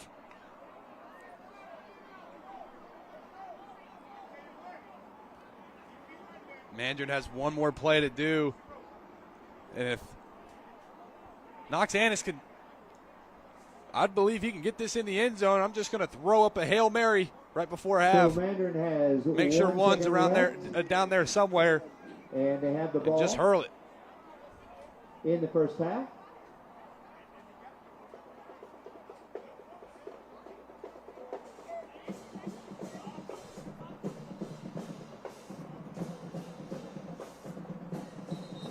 Mandarin, an explosive offense, definitely has the ability to make a play right here, and you just have to think they will. Fletcher's going to play their DBs back, if I'm not mistaken. We just saw Weish make a great catch. They've obviously got a prime Hail Mary target and Bryson Wright out there.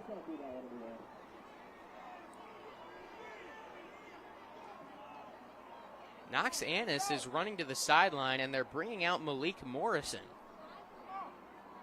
Maybe they think he has maybe a stronger cannon than Knox. I'm not sure about that, because he did say the only Toby Bullock did say the only quarterback with a comparable arm to Annis is Carson Beck that he's coached, which is a pretty strong comparison. Wonder if he was hurt or something. He was not happy he came off the field. I was about to say, I don't think so. He's waiting to go back in. He's pleading his case. Yeah, it's a strong competitor right there, and he wants to play every snap of this game. He's got offers from Florida, FSU, Miami, and Auburn. They go to the junior Malik Morrison. From 45 yards out, Morrison heaves one up. That ball is incomplete. Pass intended for Bryson Wright. It was a jump ball for Bryson Wright. It falls to the ground harmlessly, and that will take us to halftime. And it has been a good first half of football. 8-7 Mandarin with the lead as we hit the break. Back in 20 minutes for our Whataburger game of the week. Most of us know how to throw.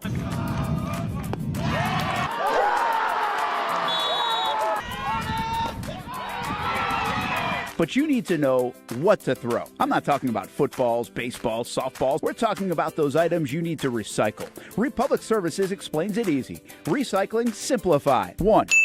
Know what to throw. When in doubt, throw it out. 2. Empty, clean, and dry those materials. It takes an extra minute, but it makes a big difference. And 3. Don't bag it. This makes the recycling process faster and more efficient. This is a look at the Republic Services North Florida Recycling Center. You can make this process even more efficient. By utilizing those 3 steps, Republic Services can help you become a better recycler in your home. Learn more at recyclingsimplified.com. Burgers or breakfast, you can get it all at Whataburger. Try something new on the menu or an all-time favorite like the Whataburger Patty Melt. And now you can have breakfast here at Whataburger 12 hours a day, 11 p.m. until 11 a.m. Menu items like the bacon taquito, sausage taquito, honey butter chicken biscuit. Whether you work the late night shift, just want a snack early in the morning to get your day started, or a little pick-me-up late in the morning, 12 hours a day, breakfast served, 11 p.m. until 11 a.m. A dozen locations in Jacksonville. You can order pickup or delivery and download the Whataburger app. New rewards members get free Whataburger items when placing their first online order. Just download the app. And for us coffee drinkers, Whataburger has all new hot coffee and iced coffee too. Satisfy that coffee craving at Whataburger 24/7, and it comes in a variety of flavors.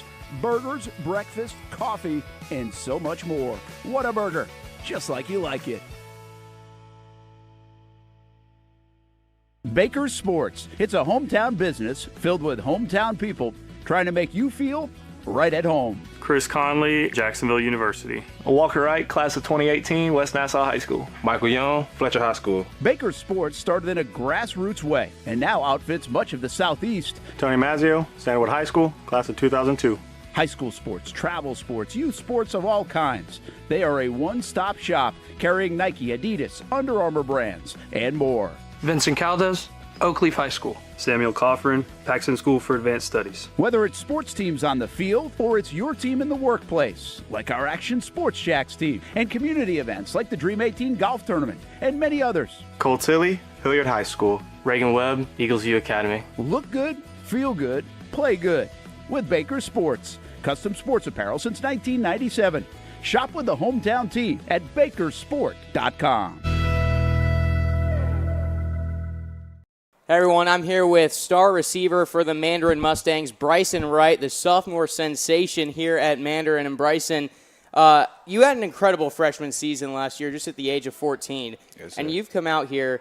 We're going into week 8. You have almost matched your receiving yards total. You have more touchdowns than last year. What's the biggest difference for you on the field from your freshman year? I'd say playing both sides, definitely just having a bigger role on my team, having to play both sides, so knowing I got to take care of my body, not risking any injuries so I can sit out a play or two, just making sure my body good because I'm playing both sides. How have you enjoyed that, and do you feel like it benefits your game on both sides of the ball? Yes, definitely. I'd say it benefits both sides of the game just because I could tell how a safety going to play, just like how far back he is, how close up he is, because I'm playing safety. So, and my coverages are like the same as other teams, or they can be. So just knowing I play safety and I can take it in as a receiver.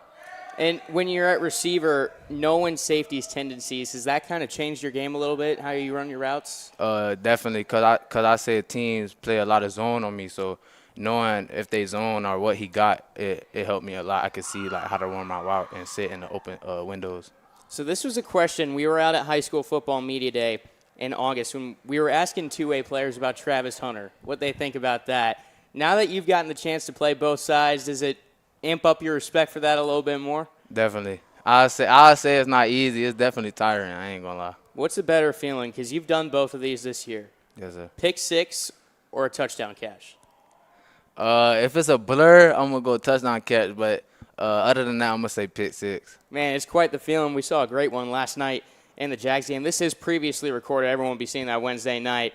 And you guys, you got a big matchup this week against the Fletcher Senators, our game of the week. What are you looking forward to on Friday night?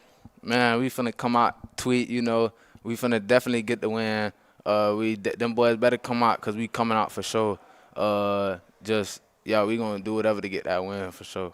You guys got a lot of talent out here at Mandarin, and how do you feel this team has kind of gelled together as the season's going on? I say our work ethic and like how we a team. Like we don't really argue. Like we practice hard, we work hard. We just a team. Like we don't really do that arguing and getting on to each other like that. We just stay together, be positive, and just be a good team. You guys came out with a big time win last week against Rickards, I believe. Routledge. Yes, sir. And you guys were coming off of a tough loss to IMG. How much did you guys learn from that game, and how did that show last Friday night? We learned a lot from that game, just playing the number one national team. So we learned a lot just playing them, be able to play one of the best teams, and just go out there and play and then take it in and go on to the next opponent and just blow the next opponent out and just keep going on from there. I got to ask you because I've seen you play, and you're one of the more impressive players I've seen. The skill you have as a sophomore, very impressive. But as a sophomore, you still have room to grow. And for you personally, what are some areas of your game that you're looking to get even better at right now? I'm looking in my routes just to get in my routes more faster and just be able to sit in the windows. Because like I said, a lot of teams like to play zone. So just I want to get faster in my routes and getting out my break faster. Who are some players you look up to kind of model your game off after? Jeremiah Smith for sure. I'll say I wouldn't say I model my game after him, but I like to look at Malachi Tony, his route running is smooth. I'll say C.J. Daniels, route running smooth. I'll say Carnell Tate, route running smooth. Them guys right there I like to watch. So you're a big college football guy then? Yes, sir. I like to watch college because that's where I'm trying to go right now, to the next level. So that's what I like to watch, is the next level. How have you kind of handled the attention of, seeing all these programs reaching out to you, watching your games? What's that like for you? You're still a 15-year-old kid. That's got to be a lot. Yes, sir. I definitely say it's a blessing just receiving all the offers and and attention at a young age. But just knowing that I got to stay level-headed, not take it in too much, just know that I got to keep working hard, just stay humble and just keep working, and I know more can come. What was the first moment for you? Have you had anything that's hit you like, this is pretty cool? I'd say I don't really like to look at it like that, but I'd say it really hit when I went to Ohio. Like, just after that, it's been a little bit crazy from there. Mm-hmm. Yes, sir. I want to go back to this summer. Everyone saw the catch in the flag football tournament. Yes, sir. You had guys like Patrick Mahomes tweeting about it, Des Bryant. What was that kind of build up, to it? And then you had a lot of highlights going into it, but afterwards, what was that reaction like? What was that next week after like for you? I ain't gonna lie, that next week was crazy. I was hearing from people I never thought I heard from. Like, I heard from Odell Beckham. Like, I would not expect that. Like, that's like our childhood receiver, like making the one-hand catch. But I heard he texted me, him reaching out. Just that was crazy to me. Seeing Patrick Mahomes, seeing some of the NFL receivers just tweet on it, it was just crazy. What's that support like for you? What does it do for your confidence and your drive? I would say it definitely boosts my confidence, just knowing that I got big people looking at me and watching me. So just knowing that I got big eyes on me, so knowing that I got to work hard and just keep going. Back to your team here. You guys are only one loss this season, playing some really good football. What does this team – do you feel like this team has what it takes to go out and potentially win a state championship this year? Definitely. Mm-hmm. Definitely. And what makes you confident in that? Just how we working. We really working hard for it. We got one goal, and that's to win states. And I feel like we holding ourselves accountable to it. So just we playing good. We playing good. Just keep going as the season keep going. The playoffs, we should come out like more hype because it's the playoffs. So just if we win in the playoffs, we'll just keep going and taking it game by game and practice by practice. So before we wrap up this interview, I want to do some rapid-fire questions for you, get to know you a little bit. All right. So the first thing I got for you, what do you listen to? What do you do to get hyped up for a game? I listen to music. I like to listen to G40. Just people like Main Target. I'll say who else I like to listen to. I can't even think right now. It'd be a lot of rappers. It's all in my playlist. For sure. What was the first jersey or sports team memorabilia you owned? I ain't own a sports jersey yet. Really? Yeah, I ain't gonna lie, I haven't. Which one you'd like to get, if there is one? I'd like to get, I'll say, what's the receiver I like in the NFL? I'll go Lamar Jackson. Lamar's a great player. Yeah, I'll say Lamar. And for you, if you're out there not playing football one day, what's your go-to activity outside of football? Hanging out with my guys, hanging out with my homeboys, just hanging out with them. What's your favorite restaurant or type of food? Wings and fries. Wings and fries. That's a great combo right there. Wings and fries. Can't go wrong with it. Last thing I got for you, Bryson. What's your dream? What's one thing you want to accomplish that you haven't yet? The state. That's what I want right now so bad is winning the state. That's all I want to do right now. Well, I wish you the best of luck. Yes, sir. Thank you for taking the time to sit down. Yes, sir. Great to have you on the show. Yes, sir. Thanks, Bryson. It's October, Friday night from a temperature standpoint, especially with some of that breeze. Hey, let's check in. Brent Martineau, Stuart Weber along in just a moment. Our Hall of Fame coach, Kevin Sullivan, as well, and all the folks that help us make this thing happen. Week 8, we've been having a lot of fun. We've been showing you games right down to the wire. Each and every week, it seems like we have at least one that comes right down to the wire, and hopefully one of these 5 do the same thing. Our game of the week, our Whataburger game of the week is Mandarin and Fletcher. Mandarin just took the lead in the final minute of the first half, then a 2-point conversion, 8-7. Been a really good football game, and Fletcher has been in control most of the way. That is also airing play-by-play, just that game, on our YouTube channel. Also on Action News Jax Now channel on actionnewsjax.com and the Action News Jax app. Meanwhile, right here on the Action Sports Jax 24/7 network, you get that game And then you get this one, too. Bradford and Newberry will show you all the action for the rest of the night. Creekside and Atlantic Coast, same deal. I'm trying to find out if that's at halftime. Would be quick to go to halftime for 7 o'clock, but maybe it did, especially on a sloppy night. We've got Middleburg and Ponte Vedra. Looks like folks are feeding back some of the highlights because that one's at halftime as well. So we'll get you up to date on that. And also, this one is UC and Hawthorne. It looks like we might start with UC right at the doorstep. So what the heck? Yeah, let's keep an eye on that one because Hawthorne, according to ScoreStream, is up 22-0. So UC's got to get going a little bit. And here we go from the 1-inch line, and we got ourselves a little tush push, and UC gets on the board. So 22-6. That's the way we get this thing rolling on a Friday night, week number 8, here in the Jacksonville, Florida area, as we have some out-of-town teams actually, Newberry and Hawthorne. We are keeping an eye on. So 22-8. Okay, they had scored. That was a 2-point conversion. And plenty of time in the football game to go. Is that just the first quarter? You never know if the board's right? Never know if the board's right. So 22-8 is our score, at least for now. A couple of scores to check in with. In fact, let's come over here with me, and we don't have a lot of people reporting. Not all precincts reporting. Lowndes all over Camden County. I tell you, it's a tough go for Camden County. We know they're really good, and that region, we say it every week, is just really good. And right now, down by a couple of scores. Fort White over Zarephath, 28-0. There's that Hawthorne score, just made it 22-8. Santa Fe over Keystone Heights, 14-7. That might be all we have right now. Statesboro over Brunswick, 14-7. So we'll see if we can update some of the scores around the area. I was at Baldwin and Wolfson a short time ago, so 21-0, 5 minutes in. Baldwin was in clear control of that football game. Let's bring in our Hall of Fame coach as we continue to check out some of the action, and then we'll catch you up on the entire second half action. And Kevin Sullivan, he is our Hall of Fame coach. And Sully, week 8, sloppy one. Prepare to run the ball, play some defense, get the ball out of the air on a windy night, too. Yeah, usually we have that week 1, 2, and 3. Not this late. We haven't had one like this late. Yeah, the funny thing about it is we've always had to contest with some tropical storms and systems. Mm-hmm. That's not it here, although it does kind of feel a little bit like that because of all the wind. I mean, I was at Wolfson, and that wind's blowing sideways. If I was teeing off with the wind, I could hit it another 40, 50 yards.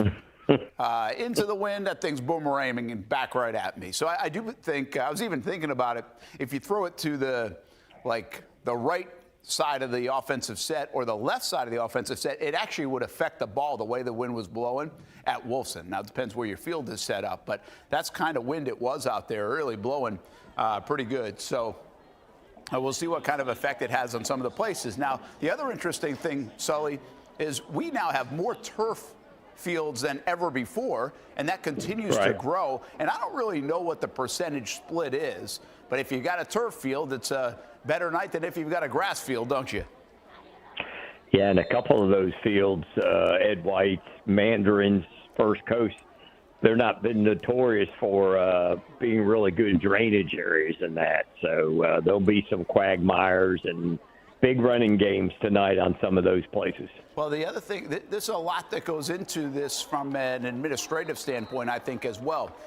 Fleming Island and Beachside's game was canceled early this morning. So they said, hey, we're looking at this, and, whether it was because it already had been dumped on, I think a few inches of rain had landed there over the last 24 hours or so, is what I was told. But there's two things to consider. What's it going to be like tonight? What's the gate going to be like as well? Because you want that Friday night gate for a good crowd. And then also, how is it going to impact the football field moving forward for the next few weeks on grass especially, right? I mean, don't you have to take all those things into consideration? Yeah, a lot of consideration, especially with the winter sports getting ready to crank up, too, a little bit with soccer tryouts and everything starting in another week or two. So some of them only have maybe one practice field and then the game field. So talking about the gate, Mandarin's homecoming tonight, so you expect a monster crowd at Mandarin tonight, and then the rain comes and sort of dampens that. Yeah, that'll change it just a little bit, but they are playing. Oh, what a catch on the bottom there. How about Hawthorne as they're already up 22-8? How did he catch that? That was a terrific play by that young man. Top right, we've got Atlantic Coast and Creekside, and it looks like ACH. Oh, we got a fumble on and we're sliding and diving, cover it. For the Creekside Knights, their defense comes up big. Looks like the Stingrays were about to go in a bit there. I don't know if 22 is the one who recovered it. He's the one celebrating quite a bit.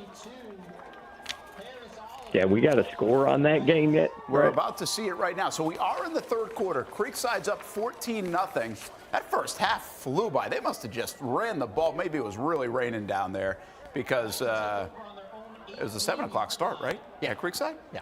Creekside would have been 7, yep. Yeah, to be at 8:13, already be playing the third quarter? That's pretty quick. Yeah. Harris Oliver, number 22 there. All right. For the fumble recovery of Creekside. All right, so there you go. And that's a district championship game, Sully. Atlantic Coast has played some good games. Creekside looks like they're getting better and better.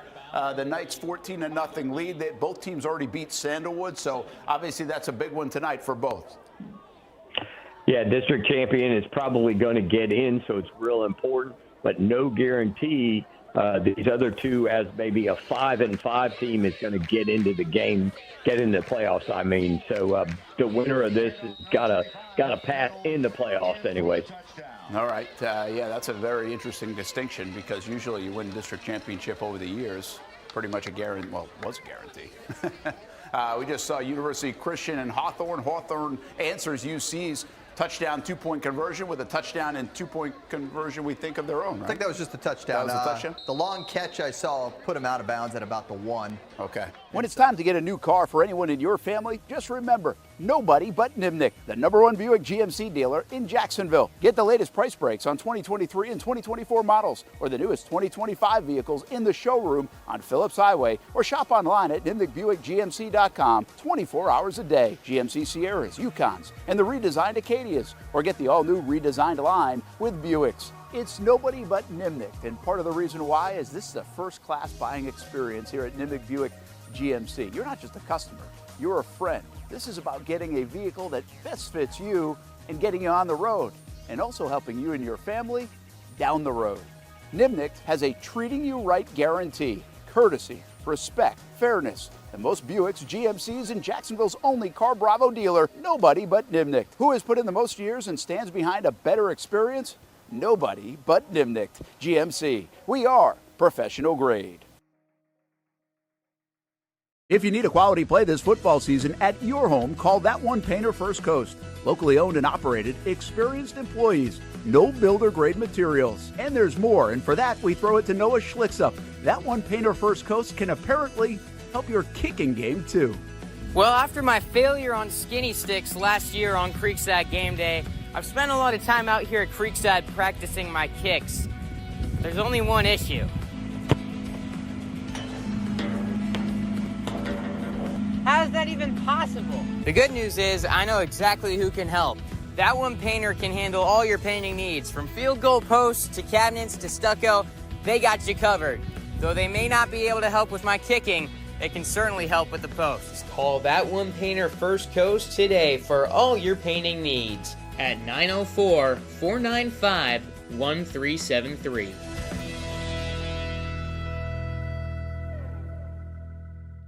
If you don't see a pit, it ain't legit. When you hear that, you think Bono's Pit Barbecue, a staple in Northeast Florida now for 75 years. A place that feels like home with friendly service, a meeting place for friends, family, or business occasions. On the menu, the corn nuggets are a favorite in our house, but there's something for everyone. Sandwiches, platters, salads, sides, desserts, and family feasts. You see Bono's all over the place in Northeast Florida. You know, there are almost 20 locations in the Jacksonville area now, so stop on by, sit down, and dine in with Bono's.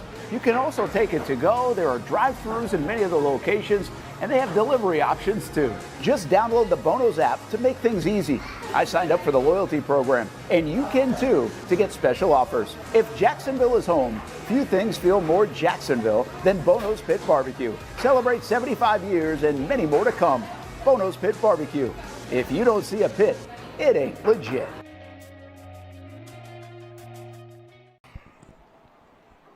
Welcome back to the tropical paradise of Jacksonville, Florida. on a beautiful night for football. We've only had a few inches of rain tonight, Brody McGuff, and it's pouring. It really unleashed during halftime. The band has left the stadium. There is standing water. The track flooded. It's kind of filtering out a little bit more now. But, man, Brody, this second half's going to look a little different than the first. Yeah, man, it's monsoon came over during the halftime. It is wet down there. Me and Noah took a look on the field. We didn't even make it. Yeah, we didn't even make it. Like, we saw the end zone. We saw the standing water. Our shoes were under ground level. And at that point, we were like, you know what? Let's save our shoes. We got the gist. Let's get up to the booth where it is somewhat dry. Yeah, it's definitely a lot better up here. And it's definitely cold on the field. I will say Fletcher had to sit out there during halftime and just, take on that rain while Mandarin got to be that's a part of home field advantage. They got to be in the locker room nice and dry. Good for them. But Fletcher now does not look too fired up coming out of their huddle. It's a little slow from them. It's a rain game. It's going to be tough to bring some energy. These are games that football players don't want to play in. Nobody wants to play in the rain. But this is where your captains need to step up and be like, hey, guys, we're in this football game. It's time to go play the rest of this game. It's time to go have some fun. It's time to get our jerseys dirty. Yeah, man. You got to embrace it. You got to embrace it. It's going to be a scrappy game. Not going to be much passes going on in this second half. Speaking of passes, Bryson Wright, I think, went without a catch in the first half, if I'm not mistaken. He had some targets. They came close on a big hitter, but Fletcher kept him quiet, and Elijah Keys got an interception in a one-on-one situation with him.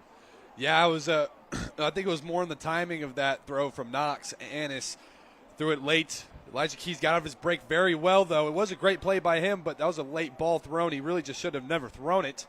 Good coverage by Elijah Keys, and yeah, again, not going to be much passing done the rest of this game.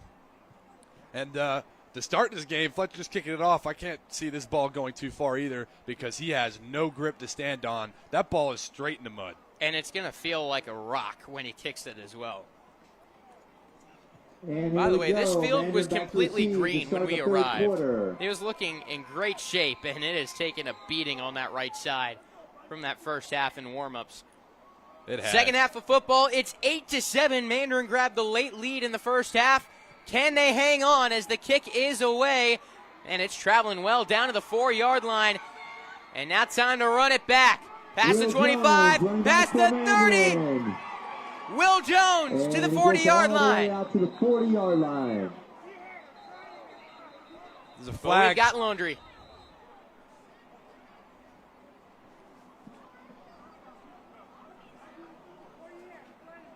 And we do see a flag. That's going to bring it back. And it's coming back.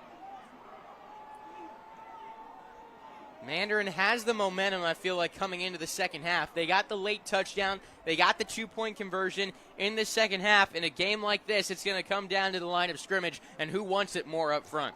Yeah, again, you need your leaders to step up, and on both sides, on both teams, they got to be like, who's going to play with more energy, who's going to embrace the rain more, and who's going to embrace this type of game this half. We're about to find out. No one's back at running back for Mandarin. So instead of getting the ball on the 40-yard line, Fletcher has it around their own 12. They hand it off. To Owens. Owens falls down, but he's got the first down. Got the first down. We're going to see a lot of that in the second half. A lot of running for both teams. Mandarin's been liking the runs between the tackles tonight. It's been working very well for them. The only time it doesn't work is when Fletcher's really expecting it or flags. Mandarin's got to clean up their flags this half. They want to win this game. Ref time. Timeout as a player is down on the field for Fletcher. That's Elijah Keys. Treating him for hopefully a cramp. He had the big interception in the first half. That was his 4th of the season.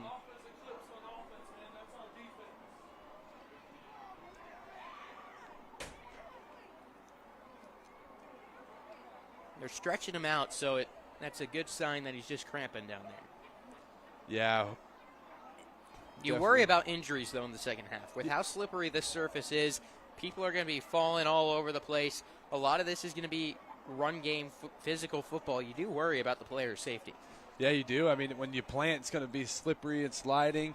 It's going to be hard to get footing. Hopefully there's not injuries. No injuries are going to happen the rest of this game. I mean, he's walking off not by himself right now. He's walking off gingerly.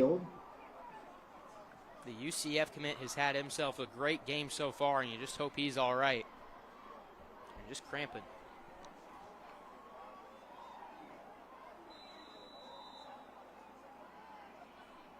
Three receivers to the right. Annis looks to pass. Sets up, climbs the pocket, takes a shot to right, and it's caught! What a grab by Bryson Wright! Wow, what a play. I'm very shocked they took a shot this early in the game. I mean, in the half. They go to Bryson Wright. He climbs the ladder, gets up there, catches the ball in double coverage. What a play by Bryson Wright, and that's what he does, waiting on one to strike all night, and there it is right there.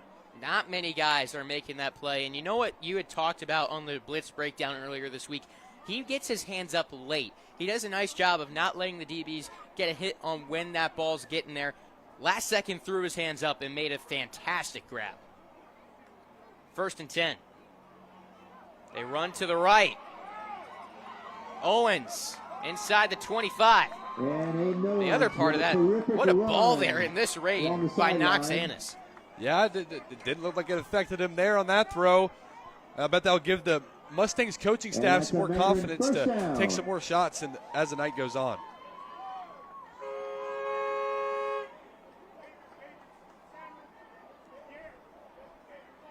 Just getting started. Approaching 1 minute in to the third quarter. 11 minutes on the clock. It's 8-7 Mandarin. Moving this football. Not there. Hand off to Owens. Xavier Carmichael with the tackle for loss. Stopped by number 32. Good tackle by him. Way to get in the backfield and make a play as the Mustangs are picking up momentum. Lost a yard on the play. It's a really big play by the Senators defense, and now they got to capitalize on this second down coming up. 2nd and 11.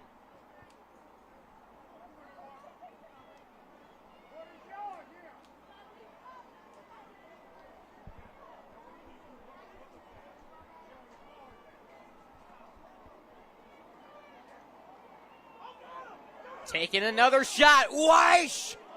Incomplete. Pass intended for Tion Weish. Broken up by Jadarian Andrews. Dangerous throw right there. Weiss had him by like a step maybe. Tight coverage there by Andrews. Way to get up there and make a play on the ball. I thought he was about to pick it for a second. Not sure if it went through his hands or if he just swatted it. But all in all, good play by the Senators defense, and now it's 3rd and long. 3rd and 11 on the Fletcher 22. No matter what they get here, they're going to go for it on 4th down. Annis. Shotgun formation. And a timeout is called by the Mustangs. 10-12 on the clock in the third quarter. Brody, we saw the majority of the first half. It seemed like Fletcher was in control. They were moving the ball better. They were getting stops on defense. But in the past probably 5 minutes or so of play, things have shifted more Mandarin's way. Yes, they have. And to be honest, every time Mandarin's offense had the ball before those last 5 minutes, I feel like most of their struggles were coming from just flags. They were just, having a bunch of flags, whether that's holding or maybe a late hit after the play, just something like that. Flags were really just stalling them. The run game has been there the whole night for them. Every time they had a big run play in the first quarter, it felt like it got called back. So them tightening up on the flags is really helping them a lot. And also that big shot to Bryson Wright, they've been looking for that all night, and they finally got it. That was a big play, but right now the Senators holding strong on defense.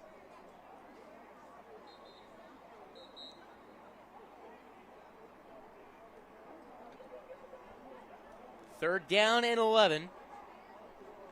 Do you air it out here, Brody, or do you go to the run? I would definitely not take a shot to the end zone, but the way the Mandarin's been running their offense tonight, they're not afraid. They don't care about getting the play. They want to get it all at once almost, it feels like. Yeah, there hasn't been an intermediate passing game for them. It's either been a run or a shot. Senators need pressure here. They rush 4. They get pressure off the edges. It's a screen pass to Wright. Bryson Wright with some blockers. Inside the 5-yard line he goes. He'll be first and goal. And he gets There's a player down and hurt.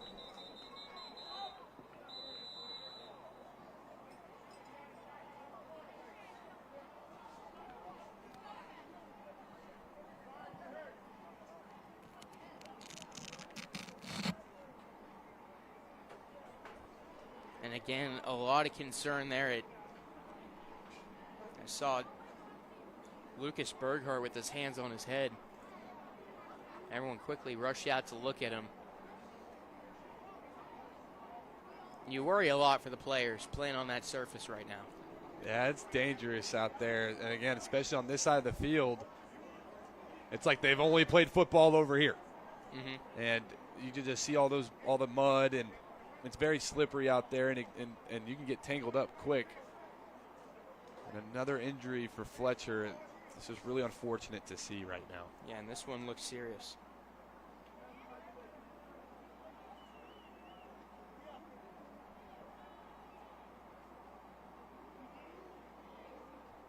And we're going to step away for an injury timeout. Back after this.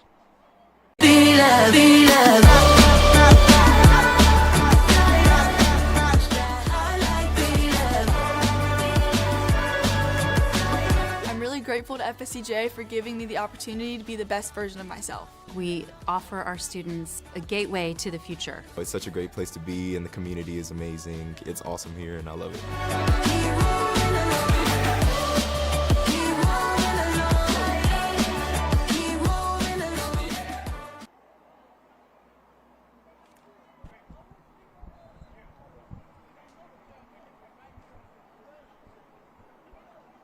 Being helped up to his feet now, I believe it's Kason Ross. That is the defensive tackle. Ross is a non-contact injury. He was going in on the pass rush, and it looked like his leg just gave out. Ross being helped off the field.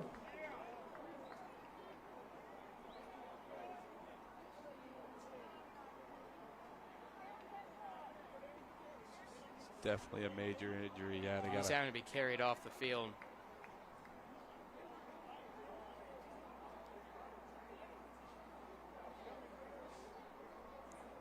Really unfortunate there. Fletcher's just having guys drop on in these injuries because of this field. First it was Jennings, then it was Keys, and now Ross. Really unfortunate for the Senators right now. All the best. Yeah, hoping those kids are all right. Kason Ross as he goes out. Now first and goal for Mandarin. They hand it off to Owens. And Owens to Aiden Owen is going to get about a yard. About a yard on the play. 9 minutes, 40 seconds to go. Second and goal.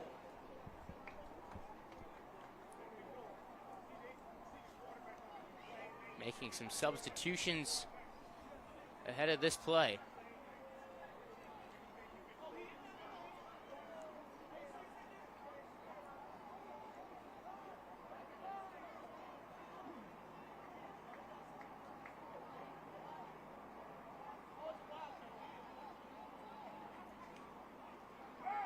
They run up the middle, and that one is going to fall around the 1 or 2 yard line.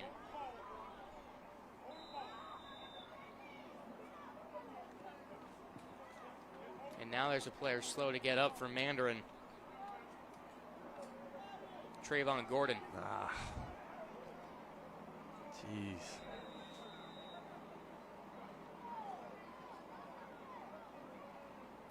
You almost wonder if you have to just call it for player safety. I'm thinking the same thing. It's getting out of hand. This field is just too wet, and it's going to be a physical game. Just there's a bunch of piles up the middle because of all these inside runs, and we're just seeing injuries on injuries on injuries right now. We're just past 3 minutes into this quarter, and that's 3 injuries.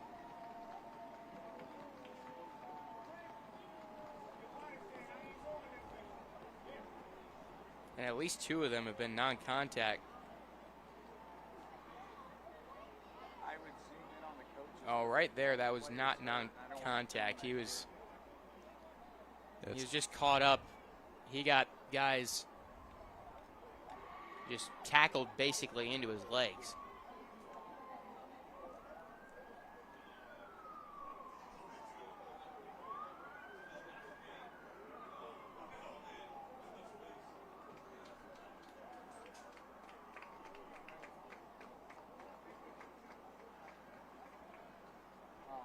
Being helped off the field is Gordon.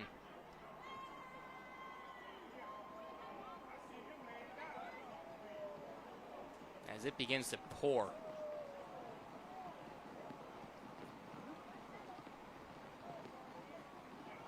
Number 57, Trayvon Gordon, being helped off the field.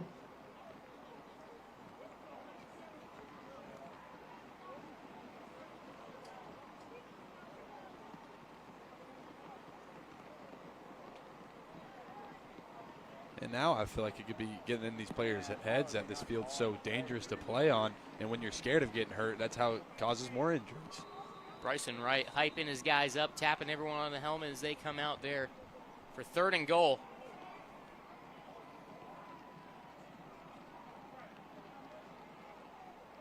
Wildcat formation. Foster lost the football, running backwards. He might have space, going for the pylon. Touchdown! Touchdown! Shanquez Foster! As Foster pulling from 0 to hero. It doesn't get much better than that. Foster fumbles the snap, gets over his head, picks it up, hits the corner. I don't know how he scored on that play, but he made it happen. Foster already having a solid night, and right there, he gets in the end zone when it should have been about a 7 to 10 yard loss. Mandarin Mustangs making it happen on their first opening drive of this half. And now a big-time 2-point conversion here. It could make it a 2-possession game if they get it. They're going to snap it to Bryson Wright. Running to the left. Right. And Bryson Wright. Looking for the end zone. Got it. The 2-point conversion is good, but it's coming back for holding. Now they're going to, I would think they put out the normal offense. And yeah, that was number 70. Von Hauschend grabbed the shoulder pad of one of the rushers. And now they bring out what looks like the PAT unit. Curtis Daniels is out there. He's not a kicker. He's down as a wide receiver on the roster. Normally it's Ermin Memenovich. If he makes this, I'm shocked. He's in the mud. It's a deep field goal. Is this or PAT? This is a wide receiver out here to kick. He does get it up. It's going to be short and left. Yeah, I saw no point even trying that. I thought they should have just trot out the offense. Flag after.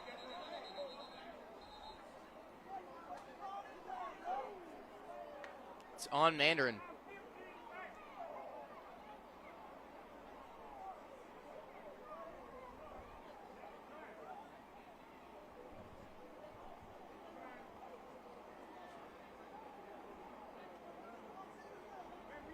Penalty declined.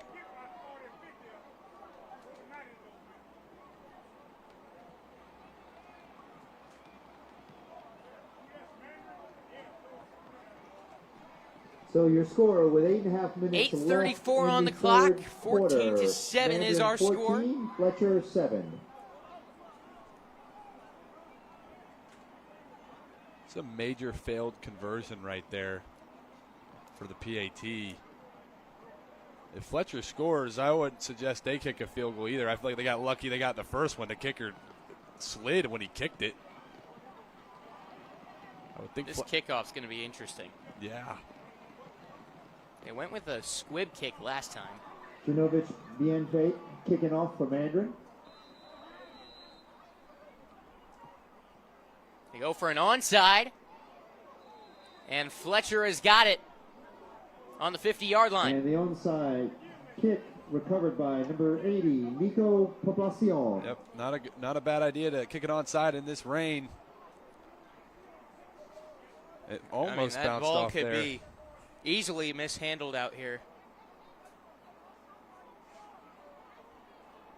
Now on the 50-yard line, a big-time possession here for Fletcher. There's going to be a lot of reliance on the run game, and there's going to be a limited amount of time when that's the case. They trail by 7, can tie it up with the touchdown and an extra point, and that extra point becomes a lot larger task with the field conditions. Again, if I'm them, if I score, I'm not kicking an extra point. I'm going for 2. It's not worth it in my eyes. They barely got in the first half, and that was before an extra 2 inches of rain. At least. I'm not great at estimating rainfall. He's met with a host of Mustangs. Me neither, but that track flooded up big time. It's raining just lightly now, not too bad. Wouldn't be surprised if you can't really see it through the view at home anymore, but it is still raining. It'll be 2nd down and 9.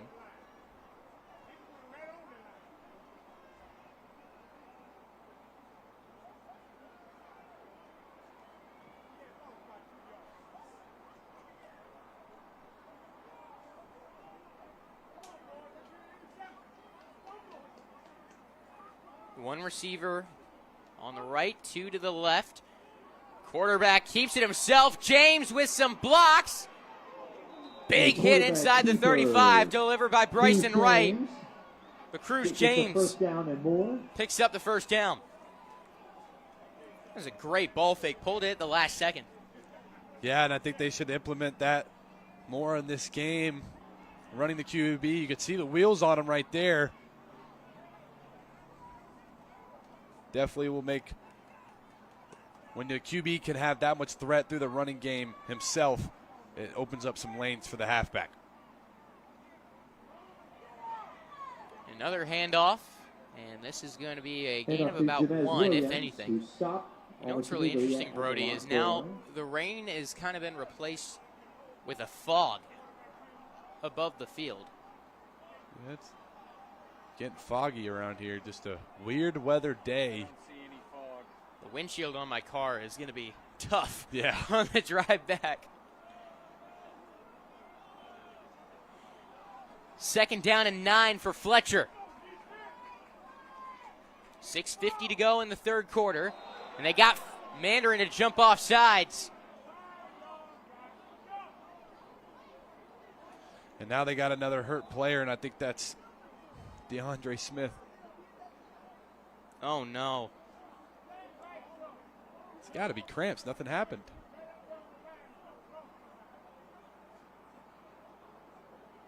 Yeah, he grabs his calf and then goes down with what looks to be a cramp. Turned over to the sidelines normally, and then, oh, they call a false start.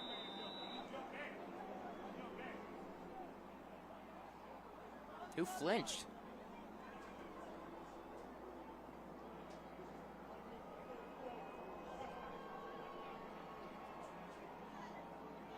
Yeah, that was a bad call. Yeah, missed the call there. That was definitely an offsides. Nobody flinched on the Fletchers. Not even after the movement. Yeah. I don't know what they're looking at.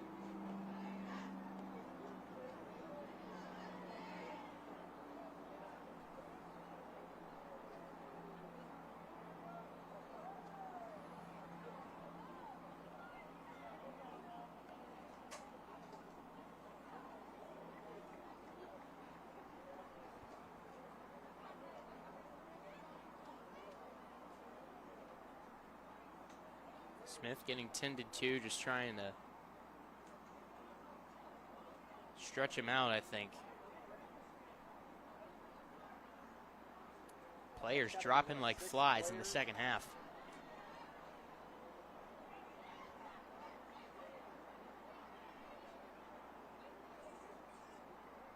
Do they call games in Florida due to weather like this?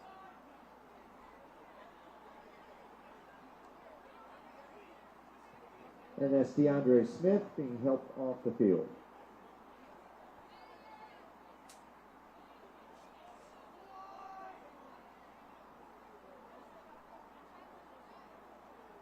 But they don't call it just because of field. It'll be 2nd down and 14. The team's now conferencing as Smith off the field. Timeout's brought to you by Donato's Pizza.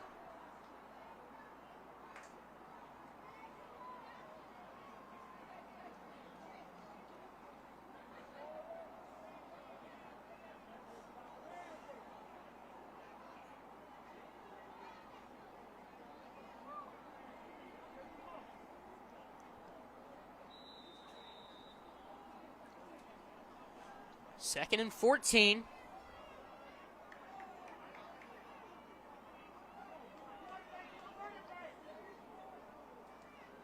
A low snap. Handoff. Williams. Back to the original line of scrimmage to set up 3rd and 10. Tackled by number 4, Cole Nelson. And now Williams is down. Yeah, when he got tackled, he got clipped in the knee. Oh, my gosh. You got another injured one. Wow.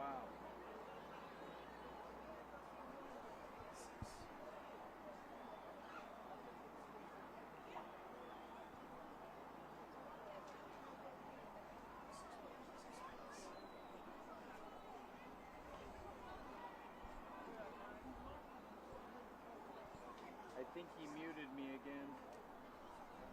I don't know if you could chalk that one up to the weather, though. I feel like that one was more just... It's getting to a point, man. It's 6 players in 6 minutes. I don't know. I don't really know. I mean, majority of them have been Fletcher players. I think there's only one Mandarin player that got hurt. One of the offensive linemen for them.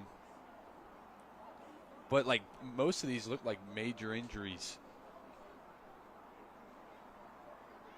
Yeah, there's only been a couple instances of cramping, but for the most part, it's been a lot of leg injuries.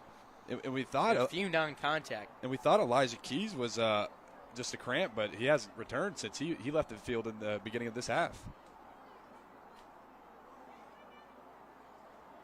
About, like, on Fletcher's offense, they got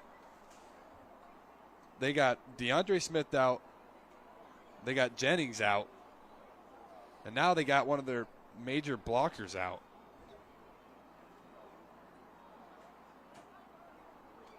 As well as Williams, who's the backup running back. Fans, Monday nights on the Action Sports Jacks 24/7 network, tune into the Blitz Breakdown, talking high school football in the 904. As Williams now helped to his feet.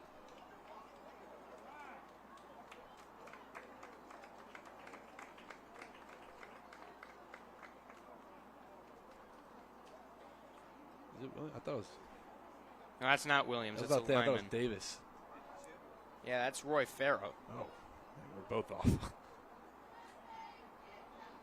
Number 52, Roy Farrow, being helped off the field.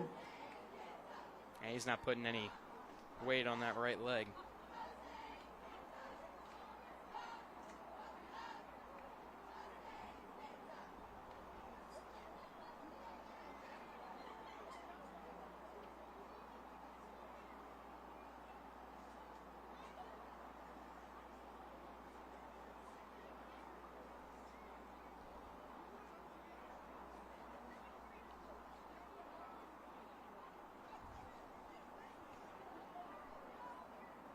I see what you were saying now. He was blocking and he slipped, and as he slipped, the running back went into his leg.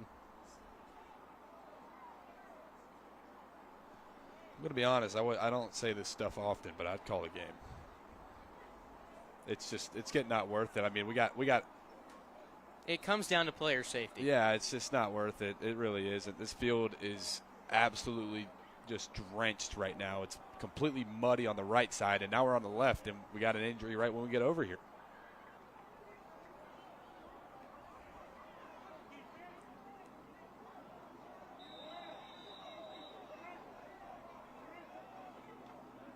3rd and 10.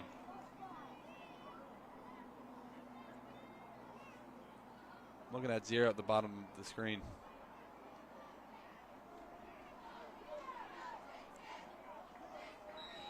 That ball just slipped out of the hands of James. That's where he was looking for Joshua Jones. And that'll bring up 4th down. It looks like Fletcher's going to go for it on 4th and 10. Yeah, they're back in no man's land. I think this is at the point where you punt it. Yeah, I would punt, but it's about the same area they've been when they've been going for it. But it's at the 4th and 10. You just saw your QB try to throw it right there. It slipped out of his hands. You'd stand a better shot trying to pin him back. Yeah. The punter would be back around the 45. I'm not sure how keen you are to kick to Bryson Wright.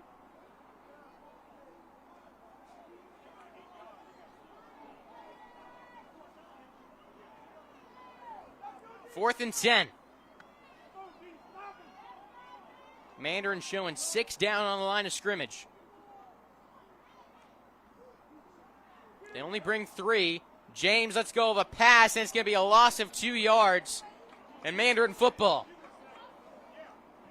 Yeah, I think James is getting extremely bothered by the wet ball. Nowhere near a first down. Can't really blame him. That take field over. is.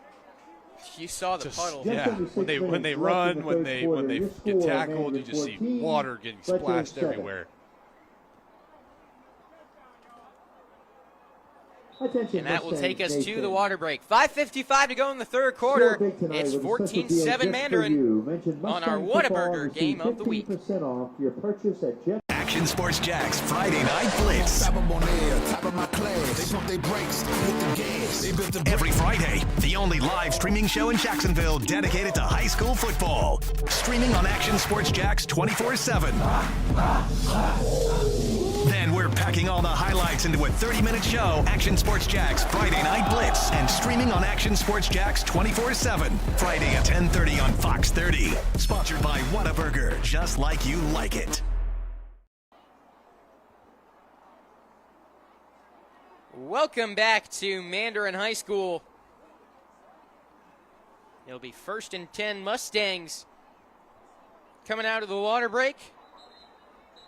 They lead 14-7 and put together a very nice drive their last time out. With the way they're running the football, Brody, they can run out some clock, and if they can score a touchdown, this becomes very hard for Fletcher to come back from. Yeah, I'd agree. I feel like if they score again, that's just about the last touchdown Fletcher will be able to let up if they want to win this game.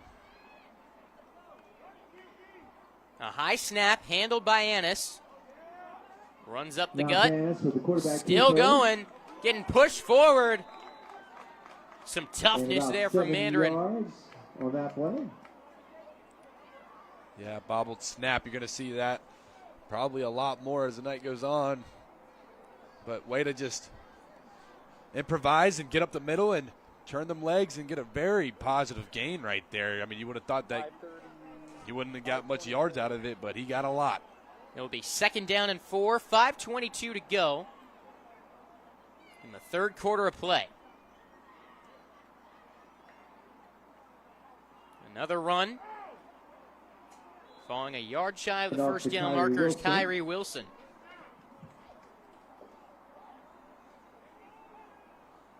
Now bring up 3rd and 1. 3rd and 1.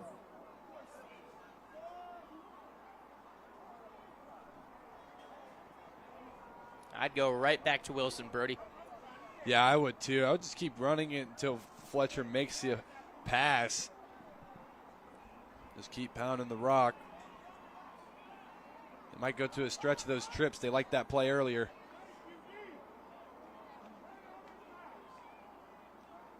They hand it off, and there's the first down. Spinning around and getting some more. Kyrie Wilson.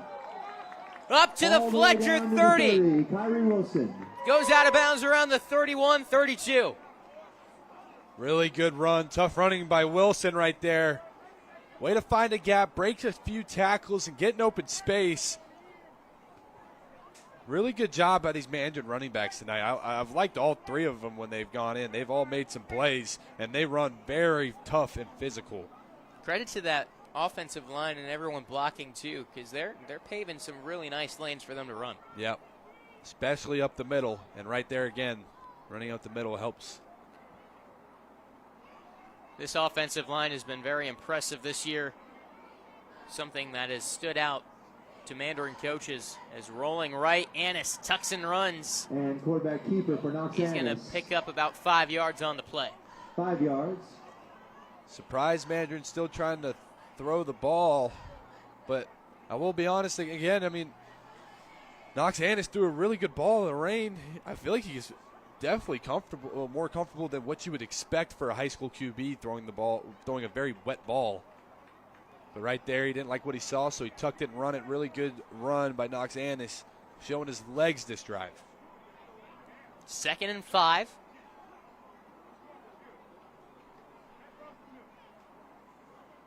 They run it again. Picking up about 3 on that one. Yeah, just keep going to that. Keep running it up the middle. And then at some point, that sets you up. The rain has stopped. Still very wet down on the field, but you might have a chance to catch those DBs napping a little bit and take a shot. Yeah.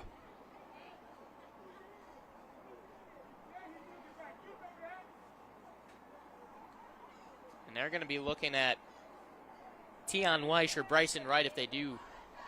Weish caught the touchdown earlier.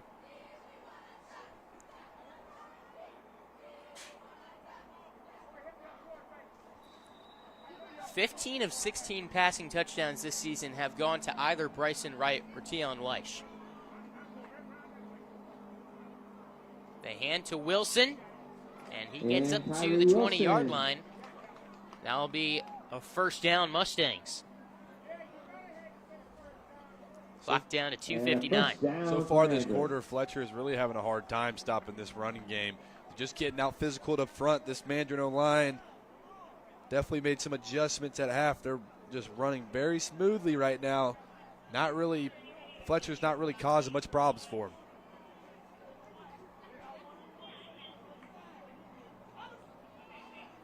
Looking for that left edge, and a nice tackle made coming off of a block to bring him down.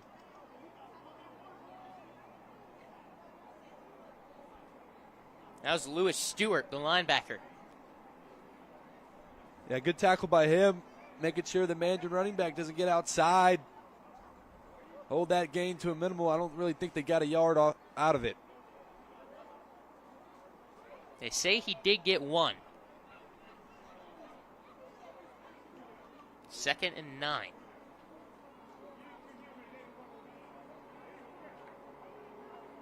Play action. Looking for Wright. He slipped. And that goes incomplete. For Bryson Wright, incomplete.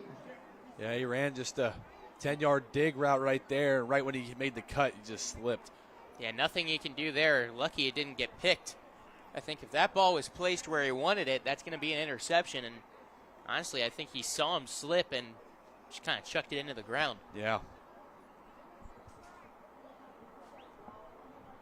3rd down and 9. This is a big series for Fletcher and their defense. They need to stop.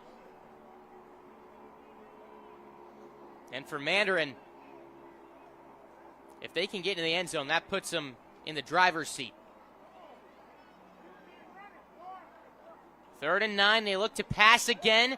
Annis over the middle. It is caught! And touchdown Mustangs! Will Jones! Will Jones. You got to give it to Annis, man. He's throwing the ball very well tonight, and it's been a wet one. I don't know how he's getting a good grip of it, but he is, and he's throwing it right there. That's a really good ball across the middle. Not much high school QBs are making that throw with that wet of a ball. Annis got thrown in there last year as a freshman after Tramel Jones went down with an injury. He had his ups and downs as a freshman. This sophomore year, he's learned the offense. He's got his progressions down. He knows what to do. Is Bryson Wright? Let's go of a pass, and it's caught for the 2-point conversion. And Bryson Wright. Bryson Wright to Seanquez Foster. For the and it's good for 2. Touchdowns on the Action Sports Jacks 24/7 network Your score are brought to you with by other teams Bono's Pit left in the Barbecue, third Real Pit quarter. Barbecue The Mustangs, since 22, 1949, and it's now Senators 7. 22-7. But Knox Annis, his completion percentage since his freshman year has rose 20% from last season. He's got an incredible amount of talent. He's learned that offense. He's learned how to read a defense. He's got it down. He spent a lot of time over the offseason on that, according to Toby Bullock, just learning and knowing the offense. He's come out here this year. He struggled at times with interceptions. He's got 8 interceptions this season, but he's also gone out. He's made plays. He's completed 63% of his passes, and you see the zip he gets on his ball. Coach Bullock said the only quarterback with comparable arm talent to him that he's coached is Carson Beck, a guy who could win the Heisman this year. Yeah, I mean, you could tell he's put in a lot of work, and it's paying off. Tonight I haven't really seen much bad things out of him. Even when stuff goes wrong, he still makes something out of it. He's a good improviser as well. Throws a really good ball. All of his deep balls tonight have been around on the money, and if they weren't, they were just slightly overthrown, which is where you want to be if you miss a ball deep. He's just doing a lot of good things, and he should just playing really good tonight. Think about the quarterbacks we've seen here at Mandarin High School in the last decade. Carson Beck, Tramel Jones, now Knox Annis. Keep rolling them out. Yeah, they do. And they always got some dang good wide receivers to go with them. Onside kick gets through and recovered by Solomon Pinckney. Onside kick recovered by number 5. I believe DeMario Solomon Douglas Pinckney. was there with Carson Beck. Got Jamie French with Tramel Jones, Bryson Wright, now with Knox Annis. Common theme for this team, a star QB and a star receiver. Tramel Jones now in his freshman year at Florida, threw a touchdown this season. Jamie French over at Texas, getting some playing time as a freshman as well, a true freshman. Very impressive there to do with the Longhorns. Obviously, Carson Beck having success in Miami. DeMario Douglas with the New England Patriots in his second season there. Maybe his third.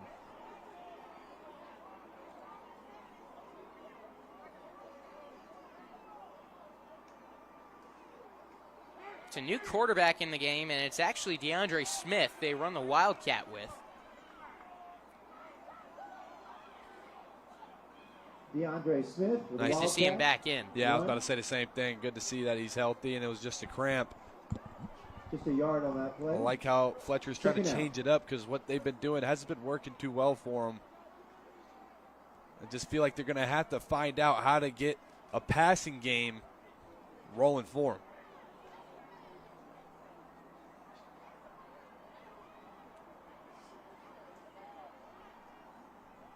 DeAndre Smith still in there as quarterback.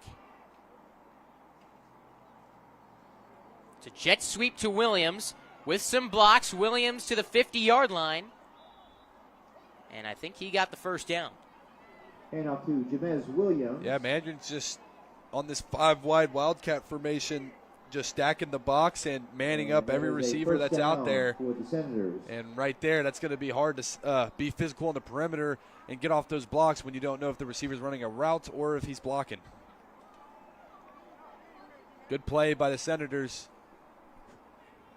It'll be 1st and 10 on the Mandarin 49. 1:03 to play in the third quarter. It's 22-7. And this is a drive where you need a touchdown. And the 2-point conversion, most likely. Because good luck kicking an extra point out there right now. Yeah. Smith keeps it himself. Seeing nothing. And just goes DeAndre straight Smith, forward and gets keeper, a yard or two. Gets a couple yards there. Yeah, they're just rolling with him at QB right now, just doing some design runs and some fakes here and there.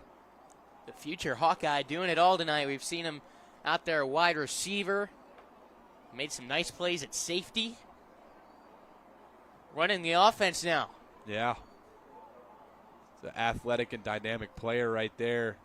Boy, has he made some plays this season. Yes, he has. has 8 receiving touchdowns. Nicknamed Sticks. Back to the line of scrimmage and forward for about a yard. And that will take us to the end of the third quarter. The end of the third quarter. On to the final 12 minutes of play. Cheerleaders. 22-7, Mandarin with the lead. Fletcher needs some points when we come back in our Whataburger game of the week. Burgers or breakfast, you can get it all at Whataburger. Try something new on the menu or an all-time favorite like the Whataburger Patty Melt. And now you can have breakfast here at Whataburger 12 hours a day, 11 p.m. until 11 a.m. Menu items like the bacon taquito, sausage taquito, honey butter chicken biscuit. Whether you work the late night shift, just want a snack early in the morning to get your day started, or a little pick-me-up late in the morning, 12 hours a day, breakfast served, 11 p.m. until 11 a.m. A dozen locations in Jacksonville. You can order pickup or delivery and download the Whataburger app. New rewards members get free Whataburger items when placing their first online order. Just download the app. And for us coffee drinkers, Whataburger has all new hot coffee and iced coffee too. Satisfy that coffee craving at Whataburger 24/7, and it comes in a variety of flavors. Burgers, breakfast, coffee, and so much more. Whataburger, just like you like it.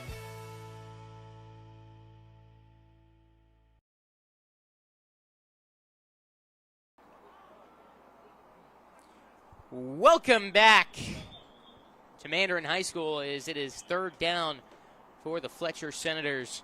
And they need a touchdown on this drive, Brody McGuff. 12 minutes to play. They're down 22-7, and they've simply been getting out-physicaled up front.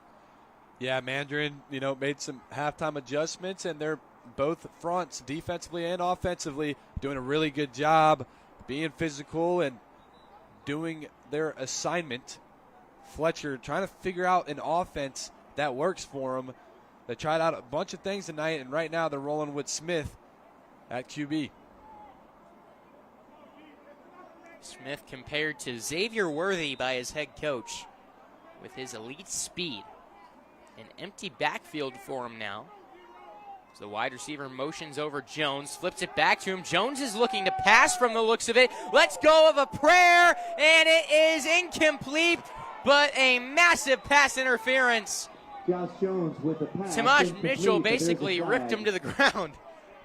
By any means, they want to get the first down, and he just sent an absolute moon ball over there. What a ball, though, on the run. He placed that pretty well. Maybe try him at QB a few plays as well. What can't these wide receivers do for Fletcher? Very athletic, man. They're making a play there.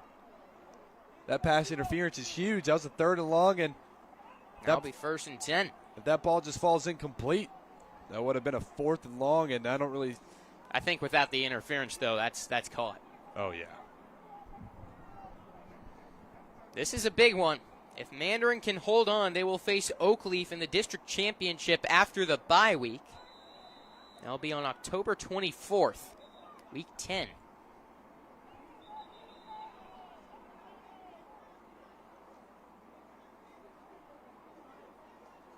The officials are talking about something. The ball placed on the 31-yard line, 1st and 10.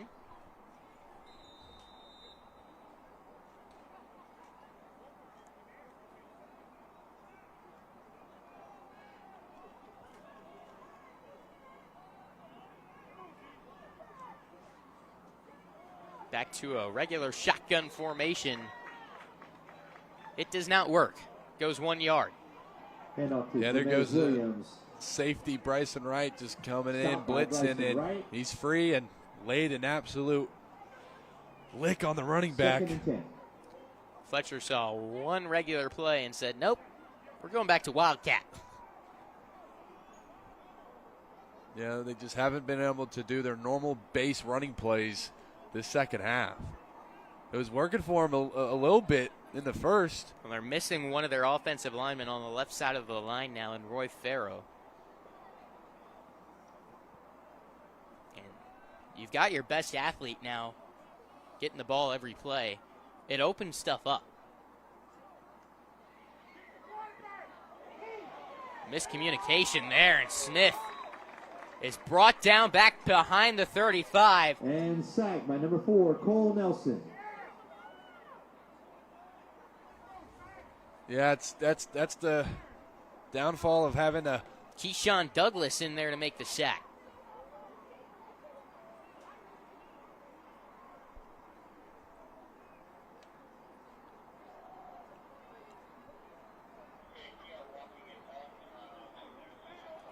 .25 to play.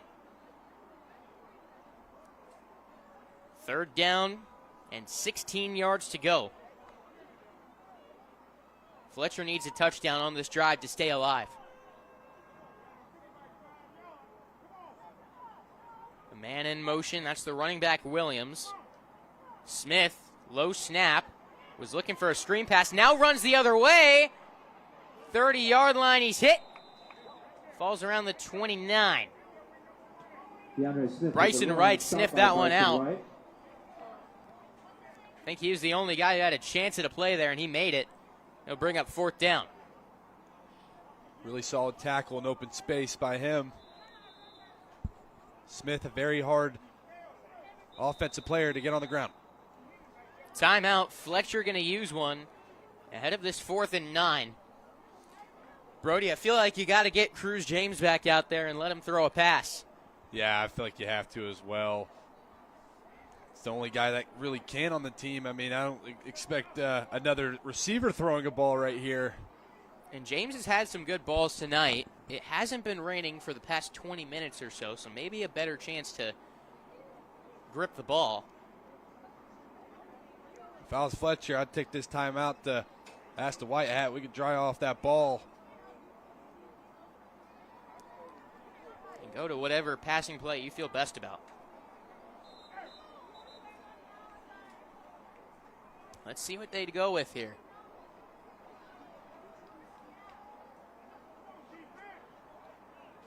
Cruz James is not on the field. Instead, Josh Jones gets ready to take the snap. We saw him let go of a great pass earlier. A low snap, he picks it up. Jones heaves one. It is picked up by Tamaj Mitchell. Mitchell past the 10. What can he do on the return? Mitchell to the 20. Mitchell brought down.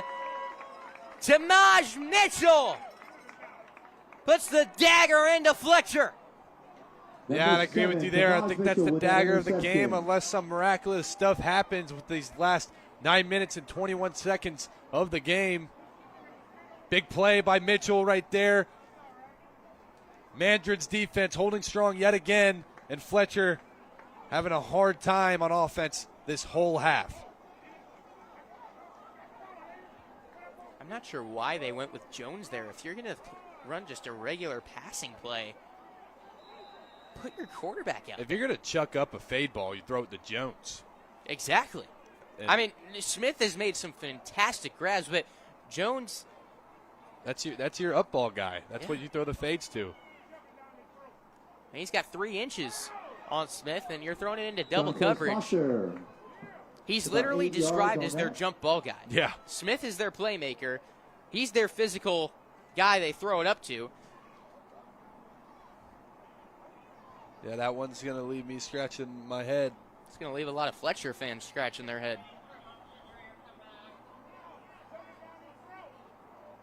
Second down and 2.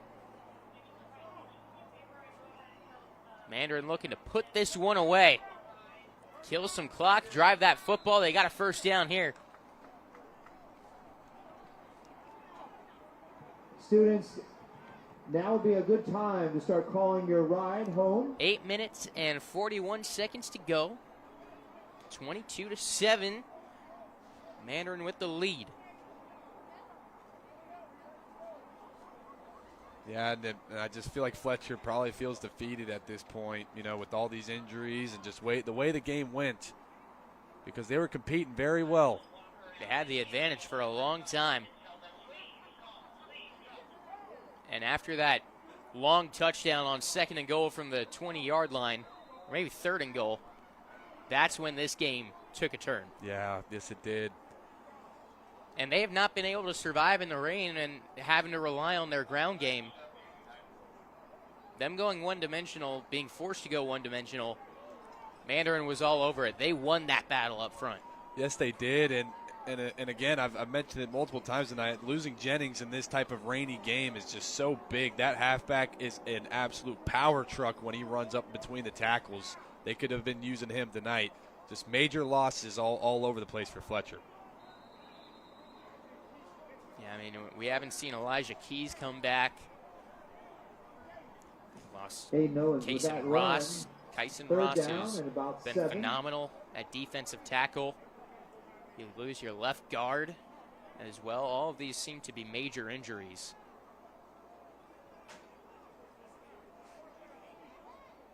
And you just hate to see it. On Mandarin side, you see Trayvon Gordon go down, your starting right guard.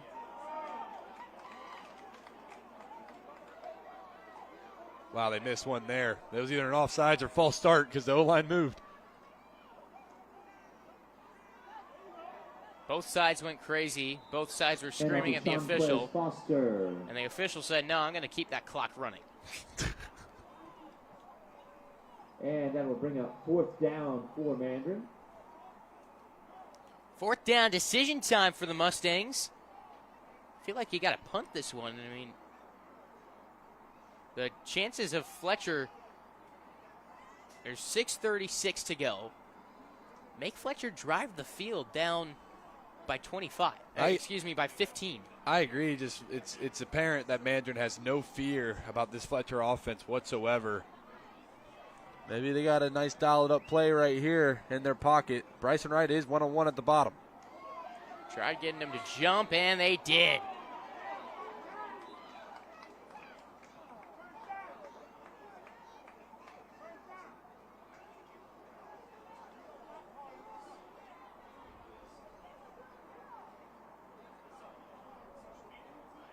Both sides are pointing at each other and looking at the officials.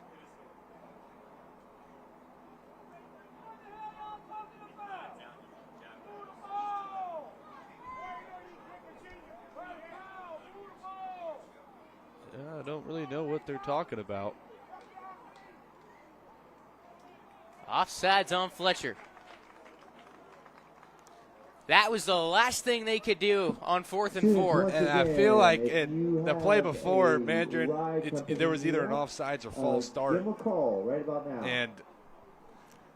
And then the next play, Mandarin draws them off sides. Just tough calls, man. And now we got a ref timeout for the water break. Timeout, 6:15 to play, 22-7. Mandarin with the lead, looking to put it away when we come back in our Whataburger game of the week. Just over 6 minutes left.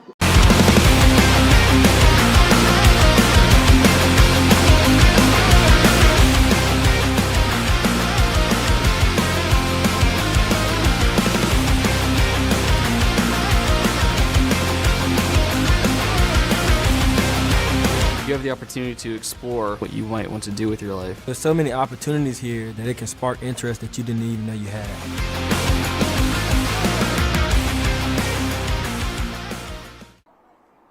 Welcome back.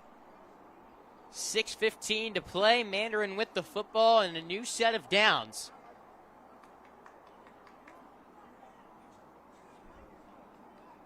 Now they run the football and they run the clock. Toby Bullock and his Mandarin Mustangs looking to advance to 7-1 with their only loss to IMG Academy.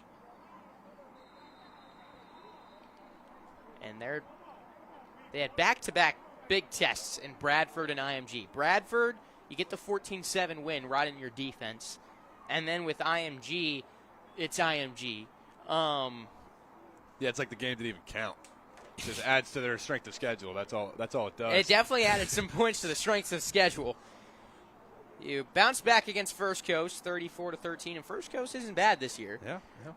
And then Rockledge, dominant win on the road. Fletcher, they look to be well in control of this game. And then to close out the season, Oakleaf in what will be the district championship game. As that ball's picked off, This ain't over. Now after that interception, Rodney Johnson. Number 11. Why are you throwing Rodney the ball? Johnson with the interception. Hold your horses. That's the word I was looking for. That was hold your waters.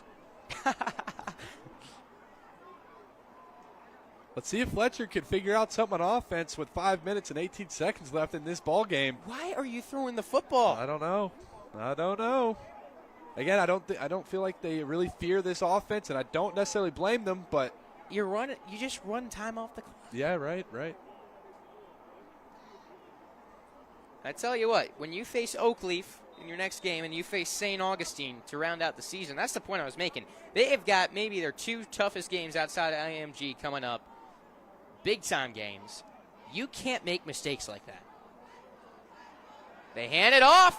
Williams, he could go down inside the 10. Fletcher is alive. Yes, they are. If I'm Fletcher, you got to ride out with your QB. You got to ride out with your guy. No more putting receivers in at QB. You got to hope that Cruz James can figure out how to lead this offense in the end zone. And right there, good run by Williams. Whistle being blown now. About the spot of the ball. Man, they put him back on the 13. 1st and 10.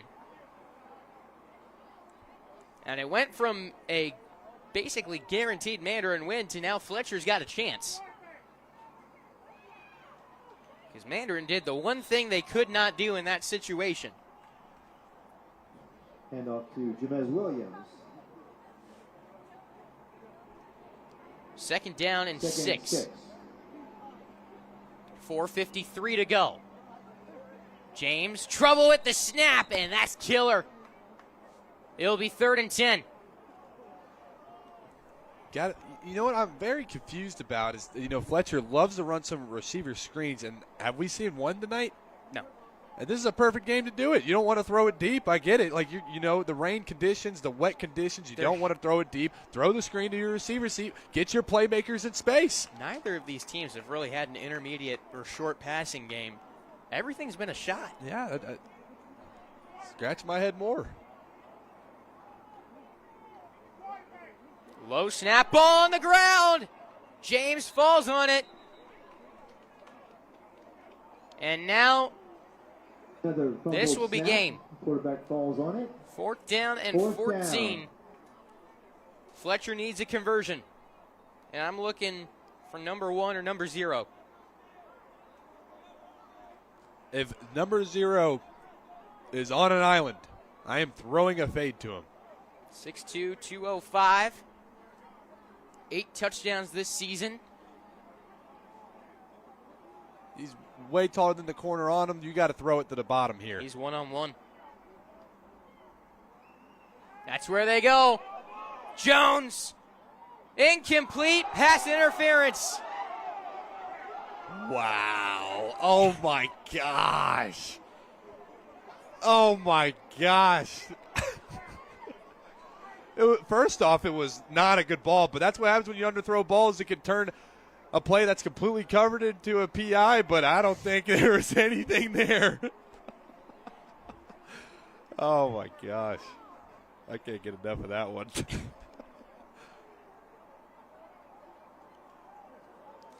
It'll still be 4th down, though. Half the distance to the goal. It'll now be 4th and 5. You don't get a first down for PI? I thought he did, but he signaled 4th down. Now he's putting up one finger.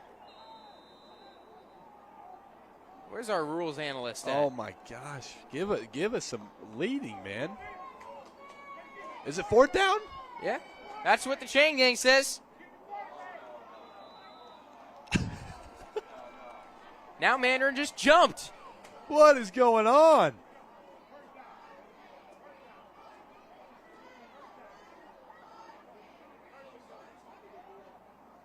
What was the call? What was the flag? Are they calling holding on the defense? Never get a first down in high school automatically is the word. Thank you to our rules analyst, Brent Martineau.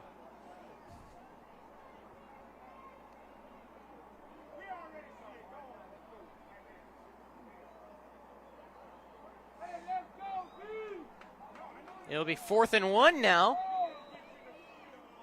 Now you run the ball, I think. Yeah, I'd put not Cruz. I'd put Jones back there, the number 0, do that wildcat formation he did earlier. 3:27 to go. 22-7. Fletcher goes under center with James. James goes with the sneak. I don't know if he got it. It all comes down to the spot.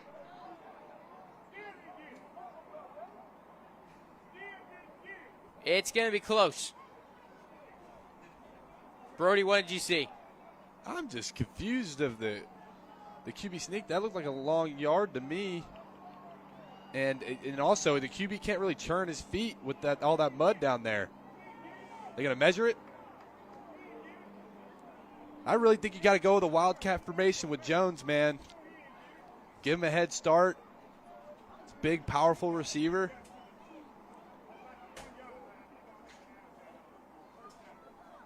It looked like he just fell. I didn't think he got it from up here, but I can't see that well.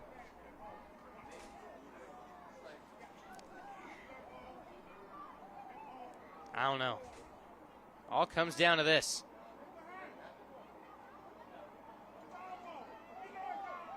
First down! Wow.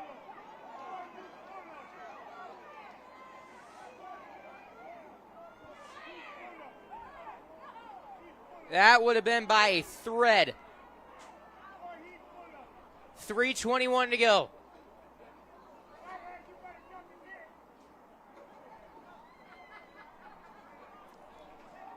Mandarin fans not happy about that one. Mandarin players not happy.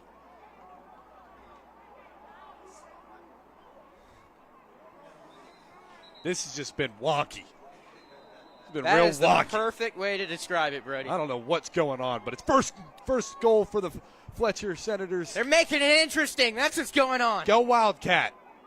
That's what they do. Jones is right there. He's next to the quarterback. Snap goes to Jones. He runs into his own quarterback. Now finds the edge. And it is a touchdown. What is going on? Touchdown. 3:01 to go. And Fletcher's still alive. You know, I mean, it all goes back to that pick. I mean, they had the rights. They just had to run it out. That's all they had to do. But you play stupid games, you win stupid prizes. Could you be more honest there, Brody? A little more blunt for me? It's just and then the refs and the flag. I don't know what just happened. That was a crazy 2 minutes and a half right there.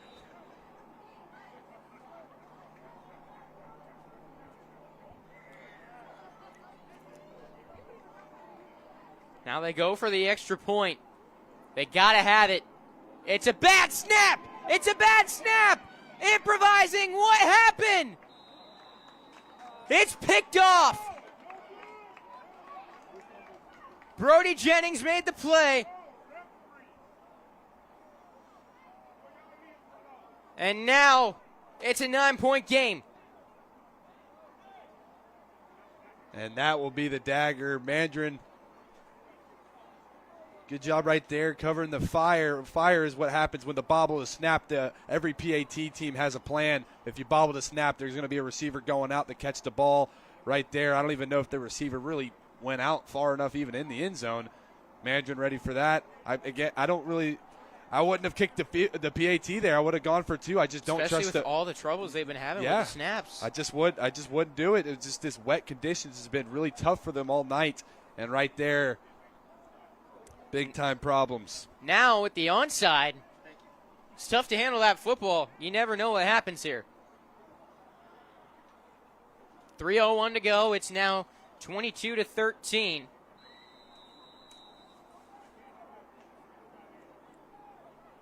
Now the onside kick. On the ground and recovered by Wilson. And Tyree Wilson Now that recovers should be the the onside dagger. kick As long for as they don't throw the ball. Mustangs, and they will take over close to midfield.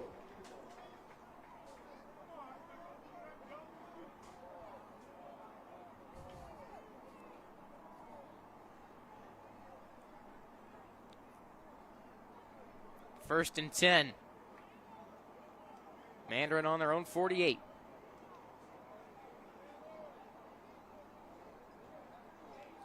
.301 to play. They just got to drain that clock down. think Fletcher has 2 timeouts.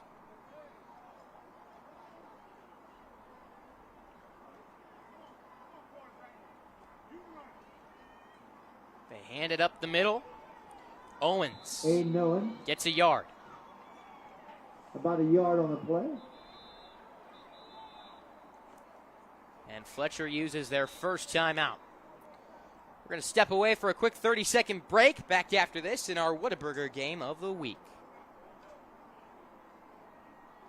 What a throw! Touchdown, Jaguars! We're coming for you. They're going to get him on the ground, and that's going to end the ball game. We show no mercy. Lawrence looking deep in the end zone. Touchdown! Duval! ETN is going to take it all the way. Right here on CBS 47. CBS 47. Right here. Your official station of the Jacksonville Jaguars. And the Jaguars strike first. Go Jags. Teams go hand in hand. And if you It'll be would like second some late down, night pizza, 9 yards to go. Call up Jets Pizza and 22-13, Mandarin with the football. 15% off your purchase. Fletcher just spent their Jets second Pizza, time out of the proud half. supporter of your Mustangs, where community spirit and Friday Night Lights go hand in hand.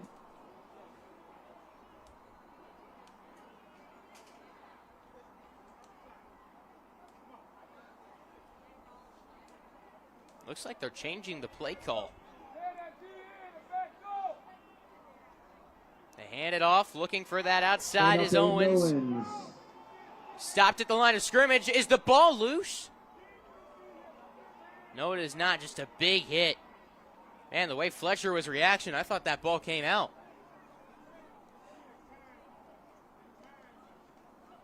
2:30 to go. It'll be 3rd down and 11. Great play by the Senators defense. Like, that's a huge play for them on that down. But what a stiff arm. Jeez. Owens got a hand on that one. Big 3rd down coming up.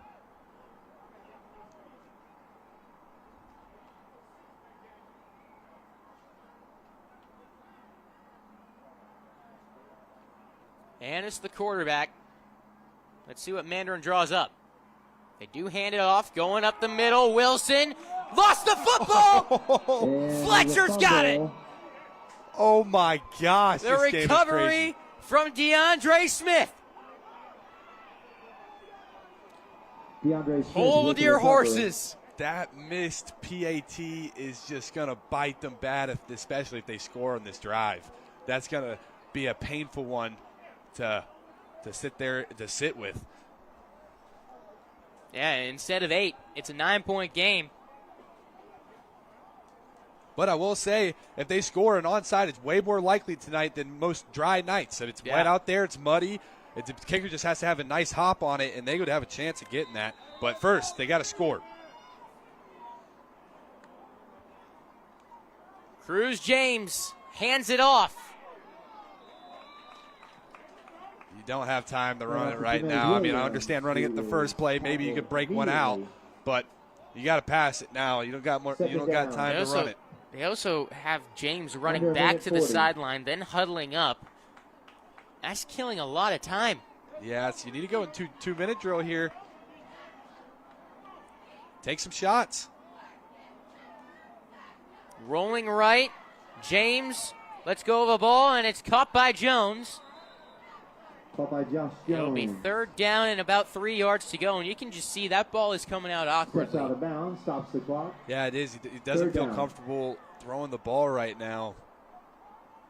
But right here, big 3rd down coming up. I would run the same play, but instead of throwing that comeback, you have him put his foot in the ground and go back up. A nice double move on the outside.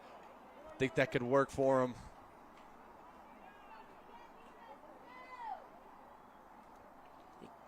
With Jones going out of bounds, it gives Fletcher some time to huddle. There's 1:18 to go.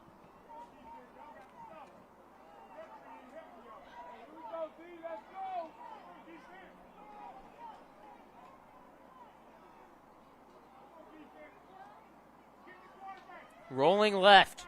James floats one up. Out of bounds. It'll be 4th down. He had a man rolling out, and there's a flag. Yeah, I don't know. I don't know. What was the purpose of Jones? You know, like he's kind of running out there with them. Isn't that the guy you want to throw it up to?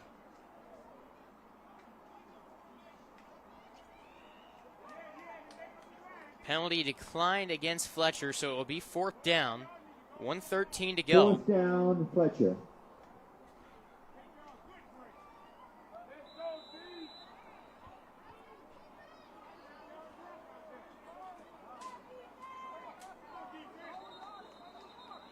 Timeout. Mandarin. No, Mandarin didn't call timeout. I think they're working on the spot of the ball.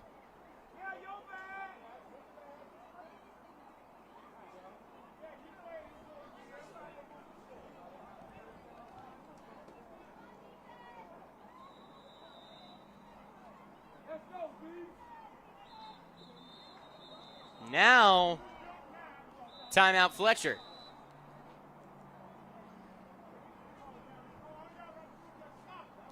Brody, if you're Fletcher right now, what are you drawing up? Either you try to get this 4th down, maybe roll. I think rolling out your QB is your best option here, and I would do it to the boundary side just because I'm not going to roll out Cruz James to the opposite side of the field where he has to flip his hips to throw the ball. He's a righty, so I'd roll him out right and just get a nice little comeback and get him out of bounds. Pretty much like that play that got him to the spot. And if you don't want to do that, you could do a double move out of that. Like I said earlier, you know, fake the comeback and do a double move to Jones. Throw one downfield. Just got to tell Cruz James, just get a grip of that ball and just throw it up.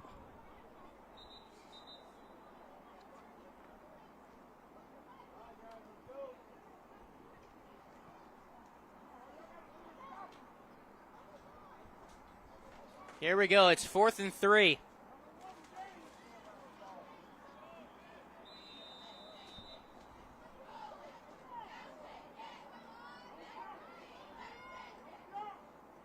James. Let's go. A pass. It's in the air. It's incomplete. And incomplete. And that should do it. There is a player down for Fletcher.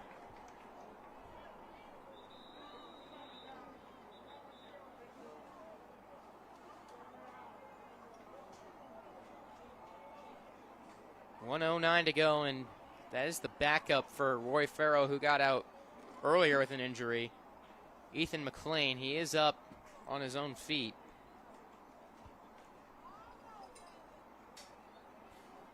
Hopefully he can, and he's now being helped off by his fellow own lineman.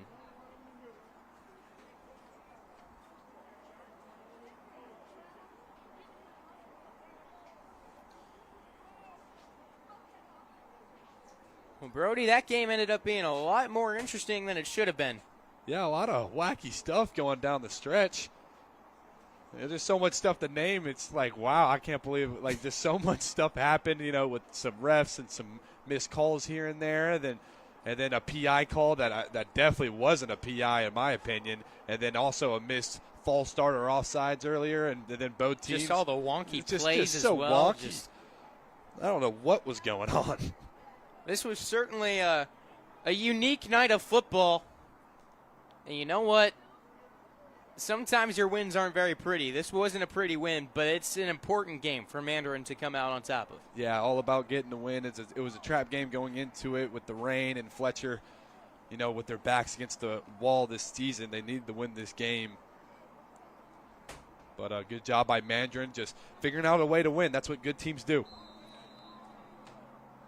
Coach Toby Bullock thinks he's cursed anytime he talks to me before a game due to previous background when I was at Creekside.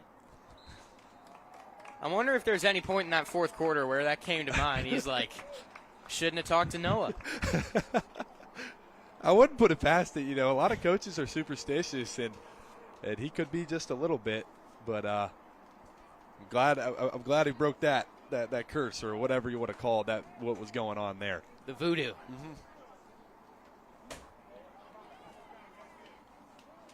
Clock ticks down inside 40 seconds, so this next knee will do it.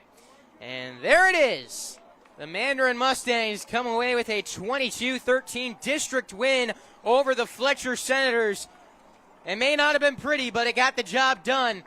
And the Mustangs hit their bye week with a record of 7-1. And then it will be the district championship against Oakleaf on the 24th. That's going to be a great matchup, Brody. Oh, yeah, it is. That's going to be a fun game. Tune into that when it happens. Big district championship and good win by Mandarin. Fun game to watch and fun game to call with you, Noah. Absolutely. We'll be live on the Zone Blitz in a couple of hours. We'll see you then, and we'll see you next week for our game of the week between Palatka and Crescent City. But until then, I am Noah Schlicksup signing off, saying see you next time on Action Sports Jacks.